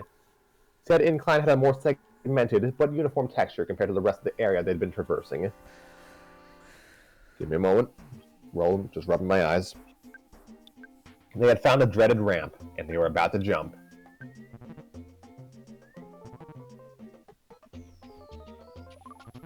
Oh, I think this was a bad idea! Shaggy cried. Man, I was worried for a moment I thought you'd fallen asleep like Ped did last year. If we stop reading, I feel like I'm about to fall asleep. Oh, Oh same. dear. Same. Scooby, oh gosh. Scooby was first to lift off, and he closed his eyes until he was on Nevea Firma. Or Firma Nevea. The only Latin Scooby knew was Pig Latin. He opened one eye and gasped that he was still airborne. His wings proved more aerodynamic than anyone anticipated. Shaggy seemed to be going... Struggle to read a word you wrote. I'm sorry, I need to fire my scriptwriter. They're using big boy words. Hey, call back. You write the script? Some asshole named ScrappyFan93, man. Totally not me. Understandable. Nice. He's like me, but he's like a really evil mustache. His Yeah, voice is a little deeper. he Yeah, curses. son. He curses constantly and only makes offensive jokes. Shaggy seemed to be going through the same phenomenon. They were sailing so far down the alternate path that it was merging back into the trail the ghost had gone down. I've lost them now. The thief declared with a chuckle. There had been no sign of any of their pursuers for several minutes now. Everything was going according to plan. Scooby-Doo down below! Came a familiar, intruding voice.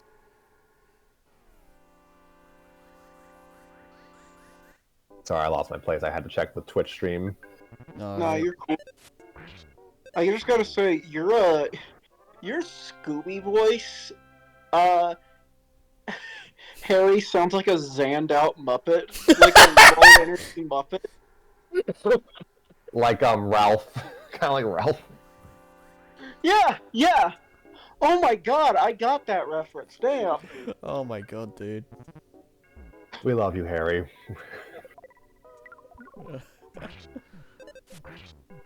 Came a familiar, intruding voice. The ghost looked to see a flying dog in a wig and tutu soar overhead and land right in front of their way. Whatever moment of confusion would be put on hold. Wait, whatever moment of confusion would be put on hold. Wait, I think I wrote that poorly. Any moment of confusion. No. You got it. I'm so messed up right now. I can't even read. Yeah, right? I am zoinked out, you could say. Haha. Yeah. Whatever moment of confusion would be put on hold as the second pursuer arrived. Zoinks! Shouted Shaggy as he too flew above the ghost sledge and landed on Scooby's shoulders. The ghost snarled and the ghost snarled and grumbled something incomprehensible. Sorry. Blast it all! Where's the rest of you?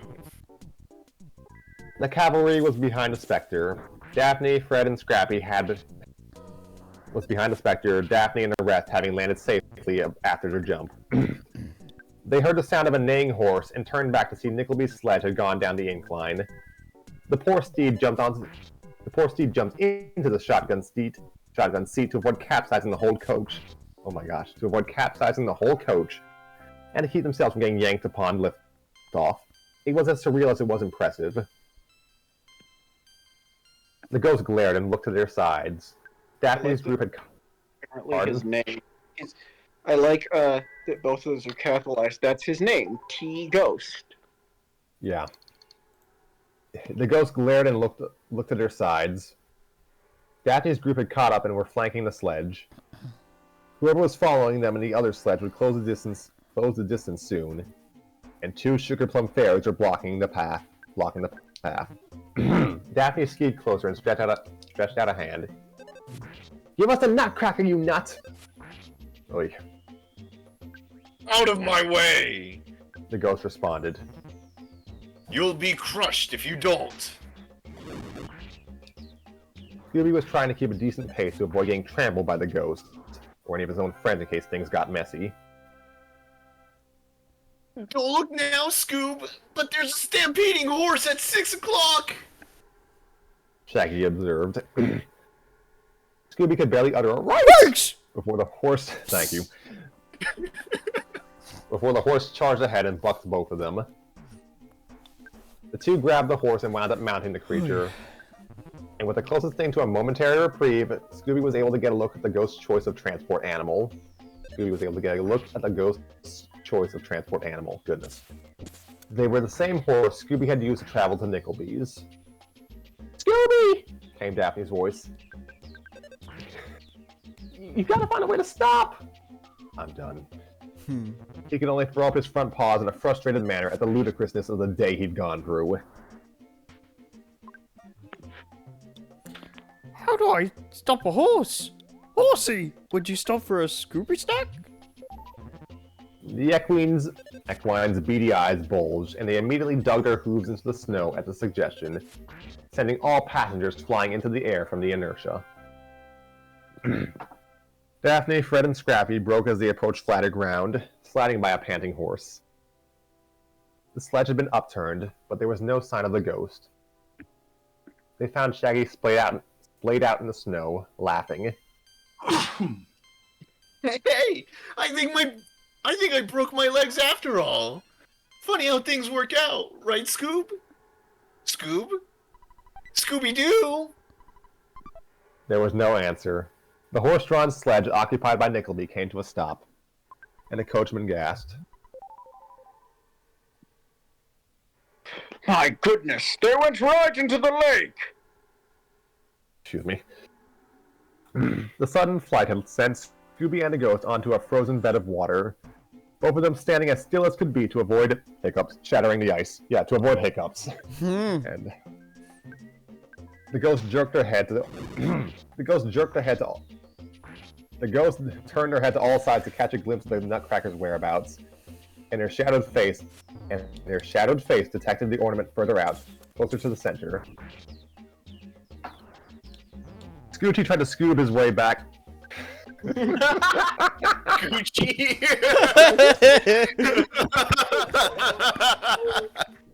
I just want you all to know I actually did that on purpose. I figured. Scooby tried to scooch his way back to the snow and felt a cracking sound. He could see the ghosts making their way toward the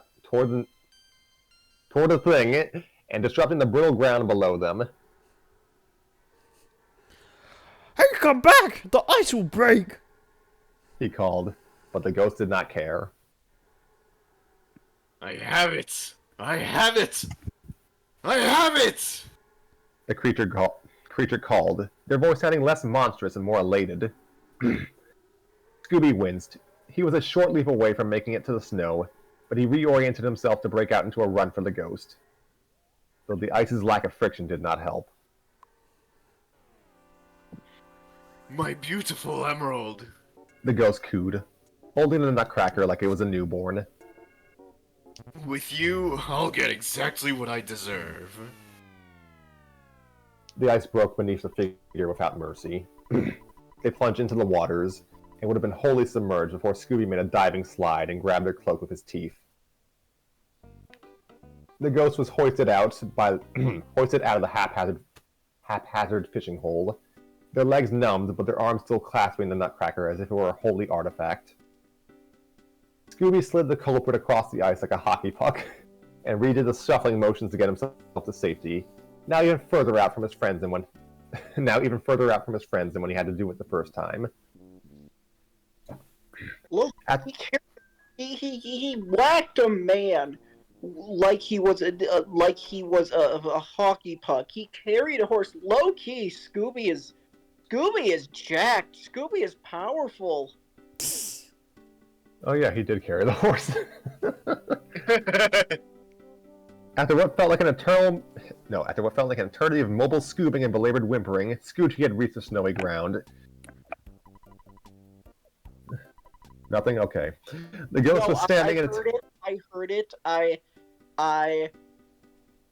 chose not to acknowledge it, but I appreciate it. Thank you. The ghost was standing and attempting to shake off the shock that had gone to their lower limbs. Scooby collapsed but a few inches away from the ice pond and felt the ground tremble beneath him. When he found that horse, he was going to give him his whole box of Scooby snacks. Uncle Scooby! Scrappy was the first down to meet them, and he glared at the author of their holiday horrors. Alright, you Kringle-hating cretin, put him up! Scrappy's footwork was deft and made the ground tremble some more. Scooby's eyes opened and he dusted off some snow beneath him. They were still on ice, and it was fast cracking. The ghost paid no mind to Scrappy's challenge and was preparing to leave on foot. But they too noticed the sounds of more shattering ice. The ice was breaking beneath Scrappy's feet, and even he stopped to gaze. Oh dear. Petit move! The ghost cried out, grabbing Scrappy by the tutu and running further out into the snow as the ice broke. Scooby laughed and lunged. Said that like it was his stand. Yeah.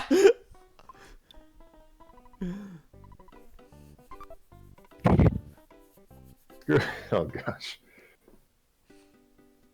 Scooby leapt and lunged for solid ground before the ice broke under him, too. He approached the two, Scrappy panting and glancing at how close he had come to a watery grave.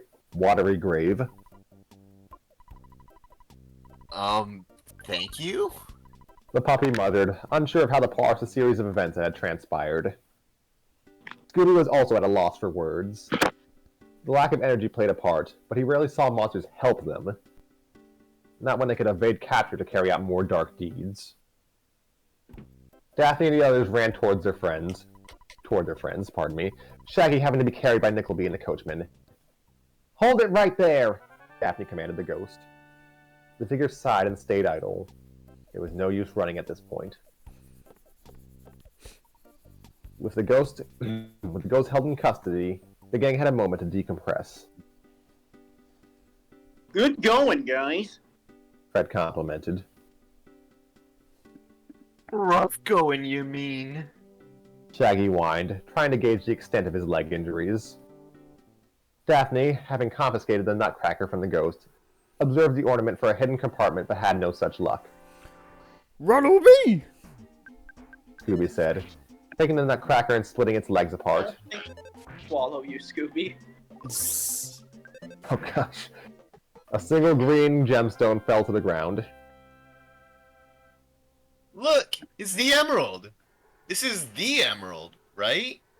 Scrappy asked. Yes, that's the one, Nickleby confirmed. Well, if that's settled, then allow me to do the other part, Daphne said, pulling down the hood of the ghost of Christmas Never to reveal... Nanette! Oh gosh. Nanette? You? Nickleby's utterance was a gasp and a hiss at the same time. Hoy! The maid confessed. Her mob cap, which she had kept on while costumed, looked like an absolute mess. Oh, of course, the maid... Pardon? Sorry. Sometimes when I try to prepare a line or get a voice right, I wind up reading, like, whatever's ahead of me by... I'm sorry. It's fine. Of course, the maid always does this. Do you have anything to say for yourself before we hand you to the authorities? Nickleby questioned. Nanette averted her gaze from Nickleby and turned to Scooby's party. I am no hero. But I would have helped to save your life if it weren't for you detectives. And if you would allow me to explain myself, you'll know why soon enough. She stated. The gang collectively made a confused look and glanced at each other. Well, this is different. Fred said. He tried to derail the summation back to a more familiar cadence. Guess we'll start with your costume. Heavy bleach and household chemicals to make yourself glow are easily obtained things in your line of work. Fuck it. Hey, when I ran out of bleach, I used flour to color my cloak. Like, that's why we found flour near the Christmas tree. Shaggy determined. Nanette nodded. And the way she was able to make herself appear during our rehearsal was simple. Flash bombs. Like the one we used to turn Freddy into the Nutcracker, Daphne said. Those accursed flash bombs. Nanette whined. When I was tossed into that tree, they figured they fractured and went off as I re-entered the building. My cloak caught fire and your Christmas tree nearly went aflame. It was awful.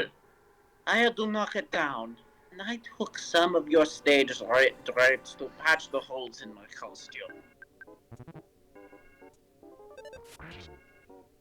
And you had a whole town covered in snow to blend... You had a whole town Oh, my voice. Take your time. I know, Shaggy is You had a whole town covered in snow to blend in and clean yourself off between appearances. Shaggy stated. Your flash bombs were unusable after I burning holes through burlap sacks. So you stuck to doing things the old-fashioned way after, like scaling a window, Daphne continued.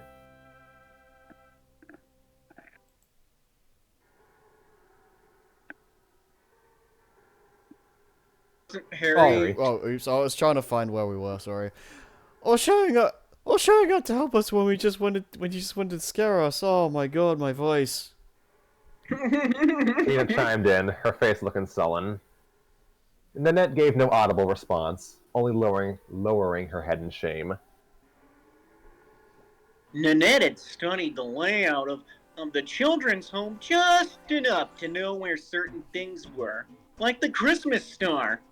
Fred observed. I was well equipped enough to slide in without notice, and I may have been successful if my flash bombs hadn't become a fire hazard.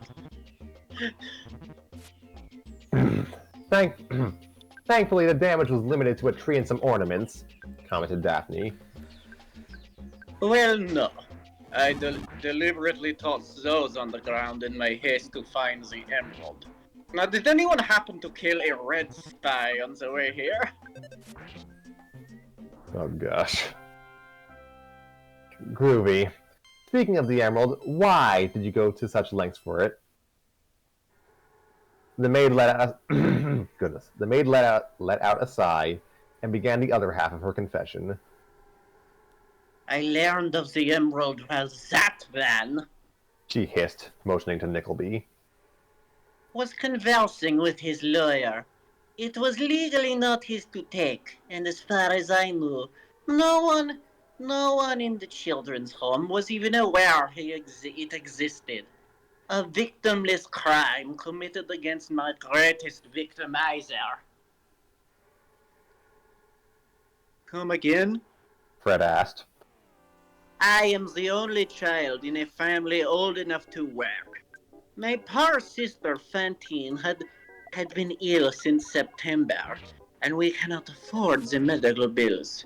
I begged and begged that man to provide a raise, but he wouldn't give it.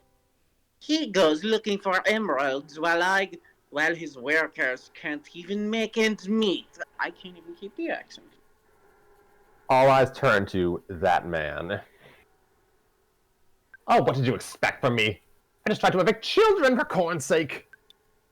Nickleby proclaimed as he stroked Snowball. You said a victimless crime, but those kids could have used the money from that emerald to keep their home safe, Daphne pointed out. I agree. The emerald would more than cover my Fantine's treatment. I would pawn it off on the black market and use a portion to pay for that. The rest I would give to an orphanage Intermediary. intermediaries so they could donate it back to the orphanage. Everyone would win, except that man.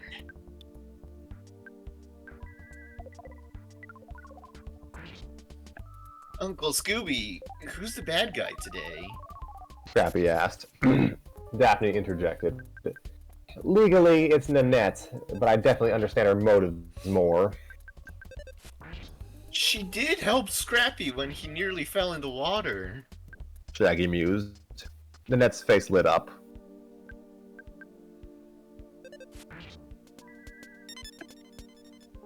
I owe you people a nice apology. And she did point that you skipped the line, and she did point us. And she did point us Dino! And she did point us toward the tinsel rope in the attic, even if she didn't stay to help. Fred commented. Nanette's face fell. I owe you people a nice apology. I didn't mean to scare you and your dog out the window. I just needed to get away as quickly as possible. You put so many people in prison, and I was panicking on the inside and tried to flee. I took on the guise of the ghost to merely scare people off. But I suppose I was a little monstrous all along. The self-confession drew tears from the maid's eyes. I stole from my employer, destroyed those children's home, and put your lives in jeopardy. I did it all and I was wrong. I just wanted my family to be whole again. With that emerald, It would have been Christmas every day. The snow continued falling, raising the denouement of the case on an unusual scene. A quintet of shivering and battered sleuths having got their culprit. False ghosts crying real tears into the snow on Christmas Eve. And this may have been how the story would have ended, were it not for one meddling kid. Tina waddled over to Nanette and pulled out Scrappy's unused bunny costume to dab her eyes. No, nobody who wants to help their sister can be all bad. The little girl hugged the sobbing Nanette. It was among the first affection Nanette had been given in weeks. She'd been belittled, ignored, thrashed, lit on fire, stuffed into a bag, and nearly drowned. Much of that had been her own doing. But to know that her transgressions were put aside by one of the very children she tried to rob just so they could express some sympathy soothed her. Whatever happened to her next, she would accept. Right now, she had the gift of goodwill. Okay, I'm gonna use the bathroom and stuff. Just keep going. Like until I need to, until it's like my next line or whatever. Just keep going. All right. December 25th. The snow had not stopped falling in town. The flakes drifting like feathers down to the ivory blanket of condensation. The Christmas pageant tonight sign remained on the children's home. The denizens and their mystery-solving guests, too tired from the prior night's excitement to even bother taking it down. In the theater room, Fred sat crisscrossed before a group of kids, recapping the events of their latest case. To make a long story short, when Nanette overheard Nickleby talking about the emerald, she decided drastic measures needed to be taken.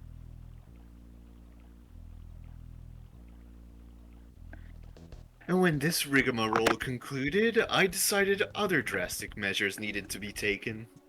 Mrs. Fezziwig finished. Scrappy raised a paw.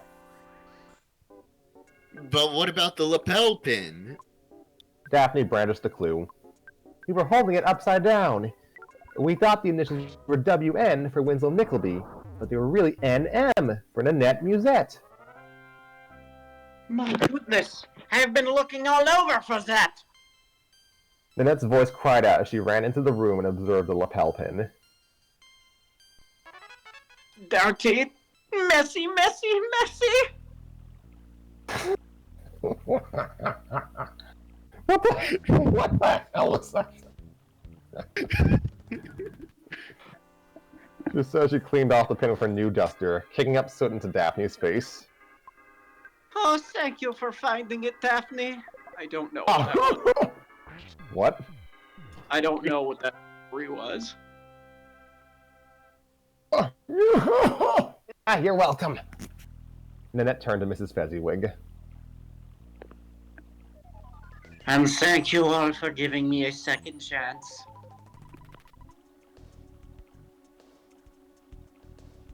It was the only condition Mr. Nickleby had to not press charges, dear. Once I gave him our emerald, he was more than willing to ignore any prior mishaps so long as you weren't in his house anymore. Also, I agreed not to press charges against him. Fred added, nursing his neck. Yes, yes. Maybe next time he'll hire a maid he actually pays properly.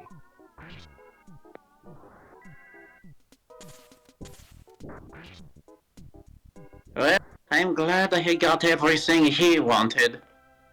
Nanette mused. She was grateful to not go to jail or even have to pay any fines for the property damage she caused, but she still had no means to pay for her sister's treatment.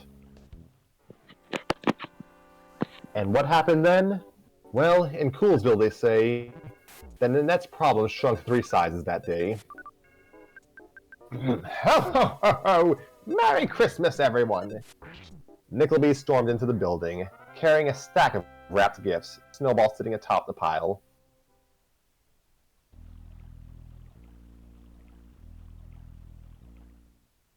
Mr. Nickleby, what's gotten into you? Mrs. Fezziwig asked. Soot! I mean, thanks to you folks, Snowball and I found the Christmas spirit. Oh gosh, I'm done. Thanks to you folks. Thanks to you folks, Snowball and I found the Christmas spirit. Screw it, moving on. He stated as Snowball climbed down to lick Tina's face.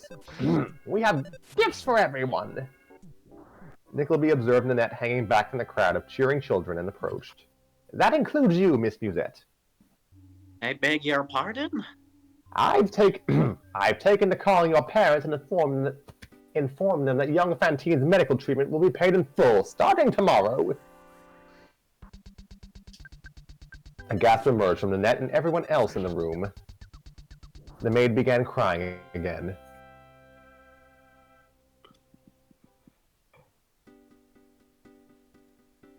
Oh God. Monsieur Nickleby, I thank you. Bless you all, every single one of you. Scrappy noticed Nanette's tears and offered his bunny suit. She took the suit and blew her nose with it. And here's one more for you, Mrs. Fezziwig. The document condemning this place. Nickleby presented the paper and turned it sideways to tear it in half. Then he sandwiched and tore the halves in half 3 more times. And you can expect a check in the mail next month to cover your operating costs. I hope you'll stay here as long as you like, he declared, tossing the document's remains into the air like confetti. Monsieur Nickleby, this is too much. Carrying that was free. That was Mrs. Fezziwig, I think. Oh, okay. Oh yeah, that makes sense. Cool. That's... Well, I've ruined everything. I'm sorry. Carrying was free. Getting all these gifts and paying for the musettes, that required an overnight trip to the pawn shop. You sold the emerald? Yes, I've got enough, Nickleby muttered, stroking Snowball. Nickleby next turned to the Scooby-Doo Detective Agency, still cringing from Nanette's staining Scrappy's suit. Oh, by the way, while I was at the pawn shop, I found some mousy-looking woman trying to hail a cab. She said she knew you. He whistled, and through the door came a bespectacled woman in an orange coat. Goodness. Velma! We thought you wouldn't be able to make it, Daphne greeted. Screw it. I can't do her voice. Can you do it, Tanner? Okay, hold on.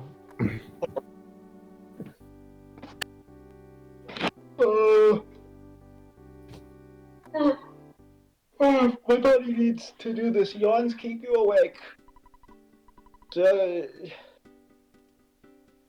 Jinkies. I wouldn't have made it without Mr. Nickleby helping me find directions. Also, did you guys know there are some horses eating Scooby snacks outside? Thank you. As the gang laughed, Mrs. Fezziwig gave out a small smile. Leaving their home alone and helping Nanette would have sufficed. But these gifts on top of all that were a pleasant surprise. Perhaps there was hope for this cantankerous old man after all. The home's proprietor turned to the eager children and Shaggy, itching to open presents. You've waited long enough. Let's get these opened. The mad festive rush was contagious. Boxes exchanged, boxes opened, wrappers flung, dreams fulfilled. Shaggy and Daphne gave gifts to each other. A purple jumpsuit? Shaggy, you shouldn't have. Spikes! It's a red shirt! It's just like my...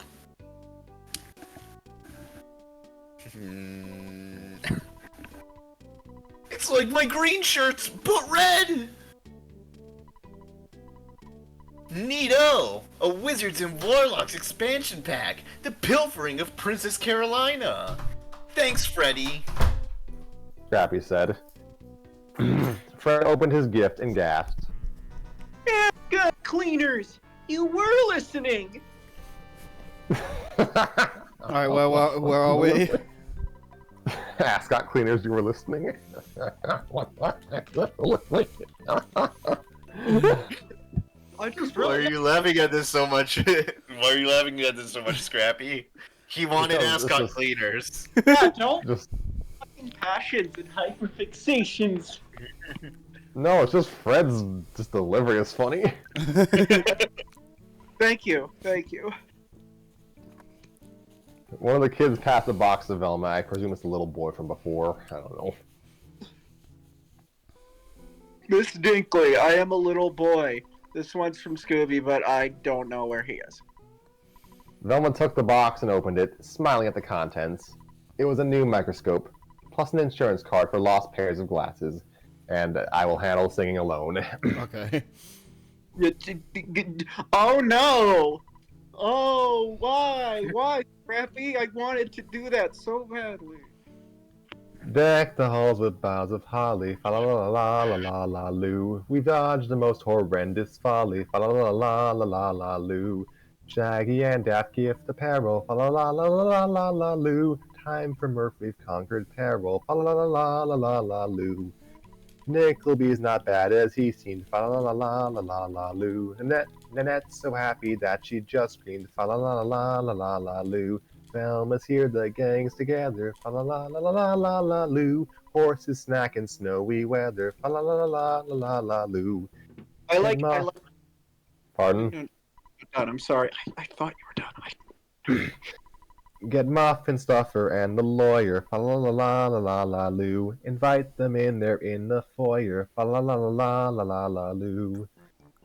I just You- wanted to say, I really like the lyric "Velma's here, the gang's together," because it's like, oh yeah, she's here. She's in this fic. Yep. She made it. Yeah, it really does highlight her inclusion as just being like, to answer the question, "Where's Velma?" Yep. Tina and Snowball looked around for her present.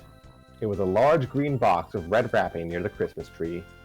She pulled the bow, and out came her gift.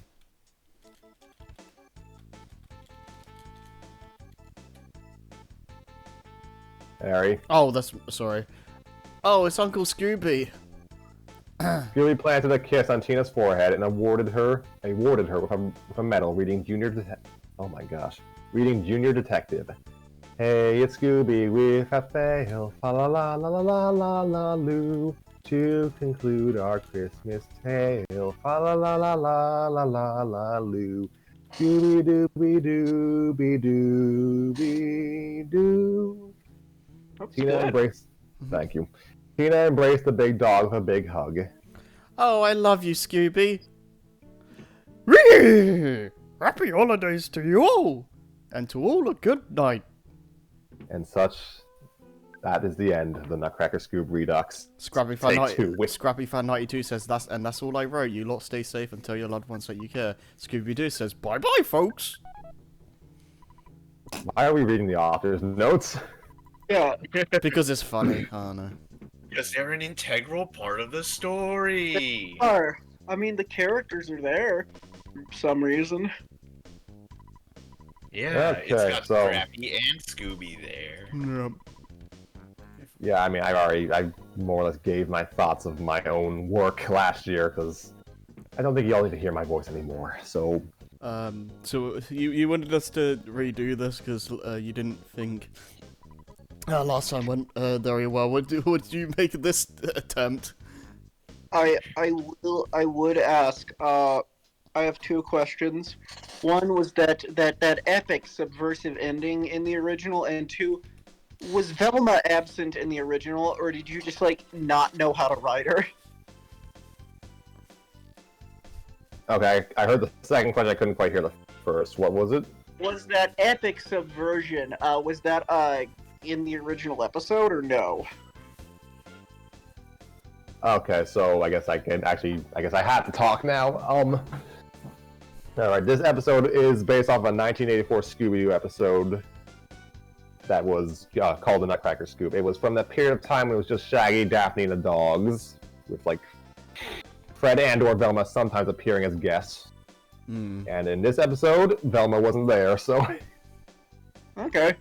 so no, it was just Fred was there, Velma was not, so I just wrote her in just so there wouldn't be a gap in Mystery Inc. I having just 5 members this time was fine for me. So I don't know what I would have done with 6, but so that's why Velma basically just doesn't show up until the end because she wasn't there originally. As for the ending, no. Nanette she probably went to jail. Her motives and her fate are pretty different in the original story. In the original cartoon, I think she just wanted the emerald for money. There was no backstory of her sister, so I just wrote that in.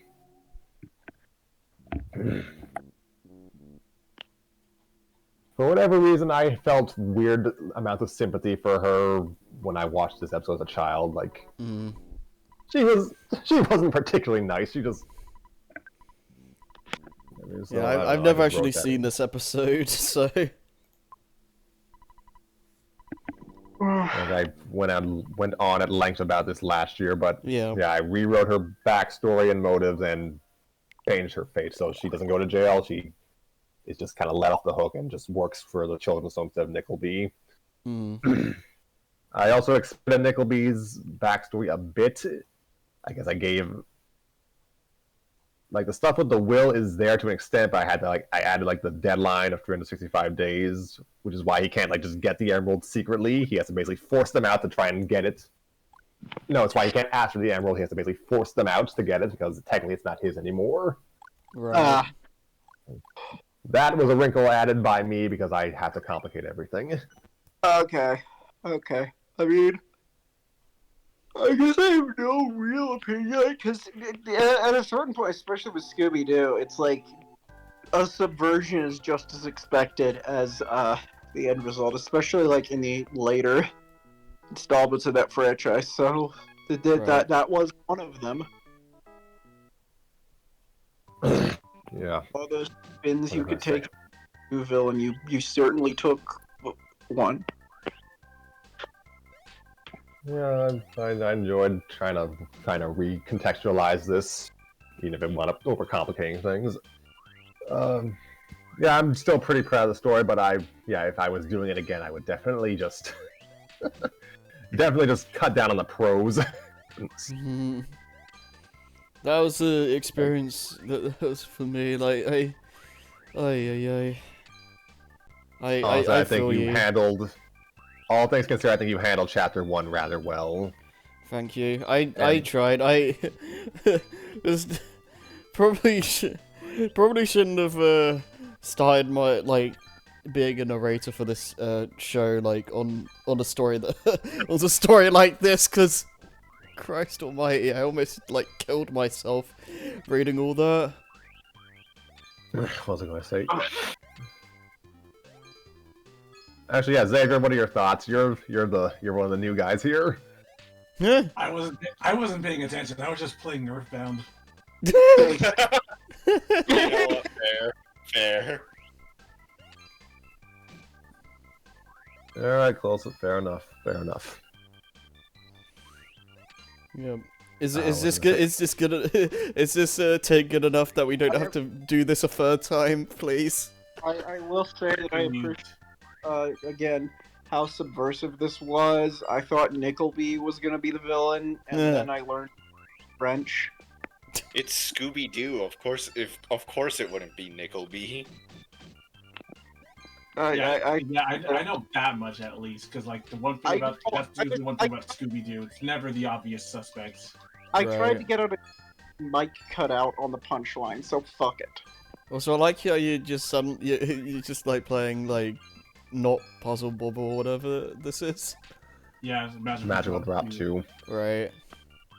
Because I think we're just wrapping up anyways. Yeah. This story. I was playing Earthbound for quite some time. I wanted to play something else. Yeah, we were going on. Earthbound, but yeah, I was gonna say we were going on for a while, so I imagine you were getting kind of tired. Yeah. Oh dear, hold on. Based off of my earliest the earliest memories, or at least the facsimile of memories I can recall, this might have been the first Scooby-Doo episode I ever watched, which probably explains a lot. Yeah. So yeah, it's a formative. It's just a formative thing. Later on. Oh, Yep, I agree. Those were okay. Is that's that Robot Scrappy? Robot Scrappy. okay now. Yeah, boy. He's been I roboticized. agree. He's I been agree. Scrappy's been roboticized.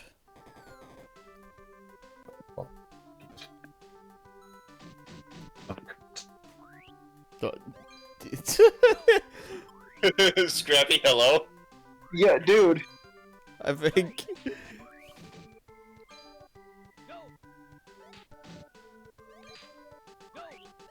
At least it happened at the end.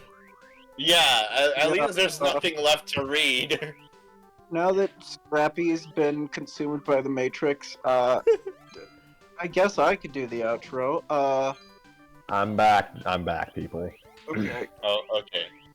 I guess I'll just put this list of racial slurs away. Oh my god. I don't think you needed it at all. Yeah. No. No, I got my memory.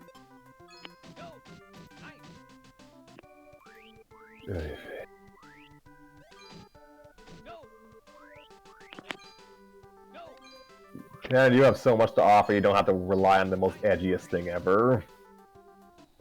You're right. You're right. I'm gonna take that as a compliment. I'm just very tired, so I'm going bog standard. I mean, like, we've been going on for 3.5 hours, so. Yeah. So, what I was saying before, I guess I had a robotic filter applied to my voice, is that, yeah, the episode is just kind of a formative child experience, so I'm just happy to kind of novelize it and read it twice, I guess. Hmm. Yeah. Yeah, I was gonna say, it's like, is this good? Was this take good enough? Are we good for? Do we not have to do this again? I mean, straight up, I'd rather us not do it again. Yeah, I don't want to do this a third time, please. Yeah, let's Scrappy, if we do this a third time, I'm just gonna say that the problem with us doing this is that we're doing it in one episode. Yeah, that we don't usually. I mean, that's fair, but we just start too late. We didn't have time to do another. I'd record tomorrow if I had a chance, but I have to work. So. I mean, I think I don't think it's a problem of starting too late. I think it's just that we a case of us doing so much in one episode. Because usually we stop. Yeah. Usually we stop after like an hour or two. We don't usually go this long. I mean, this is about on par. This is almost on par with our Till We Make Our Ascent episodes. Let's be fair. I need to look back at those. I don't remember how long those were. I mean, I don't think any of them hit 3 hours, but they Right. could go on for a while. I have nothing to add. Yeah, I What was I know. going to say? I said Yes, I could have. Pardon? You don't need to hear this. I'm saying I have nothing to add. There's no need for me to repeat that. No, you said something else after, and it sounded like I couldn't hear it, so... Okay. I don't think I did, but whatever. Okay, you know what, maybe I'm just hearing it because I'm tired too, but... Yeah. Alright, so yes, this could have been done in 2 sessions, but, well, schedules kind of screwed us over in that regard. Yeah, we kind of didn't have the time for a second session. Yeah. I mean, it's Like, very. yeah, it's hard to wrangle all of you at a certain time. Yeah, I was gonna say as well. Like, this is very likely gonna be the last story time this year, unless we can somehow squeeze in another one before Christmas. But it's, I don't know how likely that will be, honestly. Okay, so I think I've spoken my piece. Other than I just will say that thank you all. You did wonderful performances. Like right around, you seemed a little self-conscious about your Shaggy last year, and I've noted like serious improvement in it for this session. Oh, really? Yes, a greater differentiation between your Shaggy and your Scrappy voice. So I feel like I did worse with my Scooby. I definitely lost confidence near the end, but I think I did an okay job. Your thread was entertaining, Tanner. Yeah. Yeah. I think I got better with the Tina voice than I did with the Scooby voice. I have to say, Scrappy, you're, God, whatever, Cockney... Nickleby. You were killing it, dude. I don't know how, but you were just born to portray a grumpy, old, misery, Cockney man. I don't know if he's Cockney, but he is posh. I'm not even sure he's English. He's just an asshole. Yeah, no. You know what? And you embodied that role well. Thank you. I definitely had. I mean, I had fun. His voice is hard to do. It's fun to. He's just fun to voice and fun to write. Yeah, like I miss doing this. Really, like there was that 5-month gap where we just weren't doing this, and I missed it. Yeah, I did too. Yeah. I will say Scrappy as well. And I've noticed I've never read a straight up Phineas and Ferb fic with you, but between the fic we're writing, this fic, and the little lines of dialogue I've heard you write for Doofenshmirtz, you're very good at just immediately tapping into a show's voice and style. Thank you. I am glad to hear that. Because that is important for one, what I've done, what I'm going to be doing on my own, and what I'll be doing with you down the line. Like, oh yeah, yeah, that is going to be very important down the line. Oh gosh, like getting very good at writing the pansexual gray extraterrestrial blob that we're featuring. Alright. That's not Tanner exaggerating. He's being like pretty much dead on accurate with the description. I'd like to like to sleep. Yeah, me too. Yeah, no, I'd like to wrap this up. So can we like end things, please? I think this is like the 3rd longest episode. So yeah. Thank you all for being here for what will probably be the last episode of Story Time for forever. Yeah, we're retiring. Bye. This is your Christmas present. Merry Christmas. Oh my dear. Freedom. Savior, thank you for Savior, thank you for your services. We will be soliciting you down the line. Prepare your Mickey Mouse voice. Oh, shucks. So yeah, we will return probably in January with something. I actually don't know. We'll discuss later. Yeah, we'll figure things out. Yeah. So yeah, that's about all I have to say. I legitimately wish you all a happy holiday, and may you find peace and goodwill among other humans. Yeah. Happy holidays, Merry Christmas, all that stuff. Whether you celebrate, hope you guys have a good time, I guess. And yeah, that's all I've really got. Ditto. See you guys next year. Yep.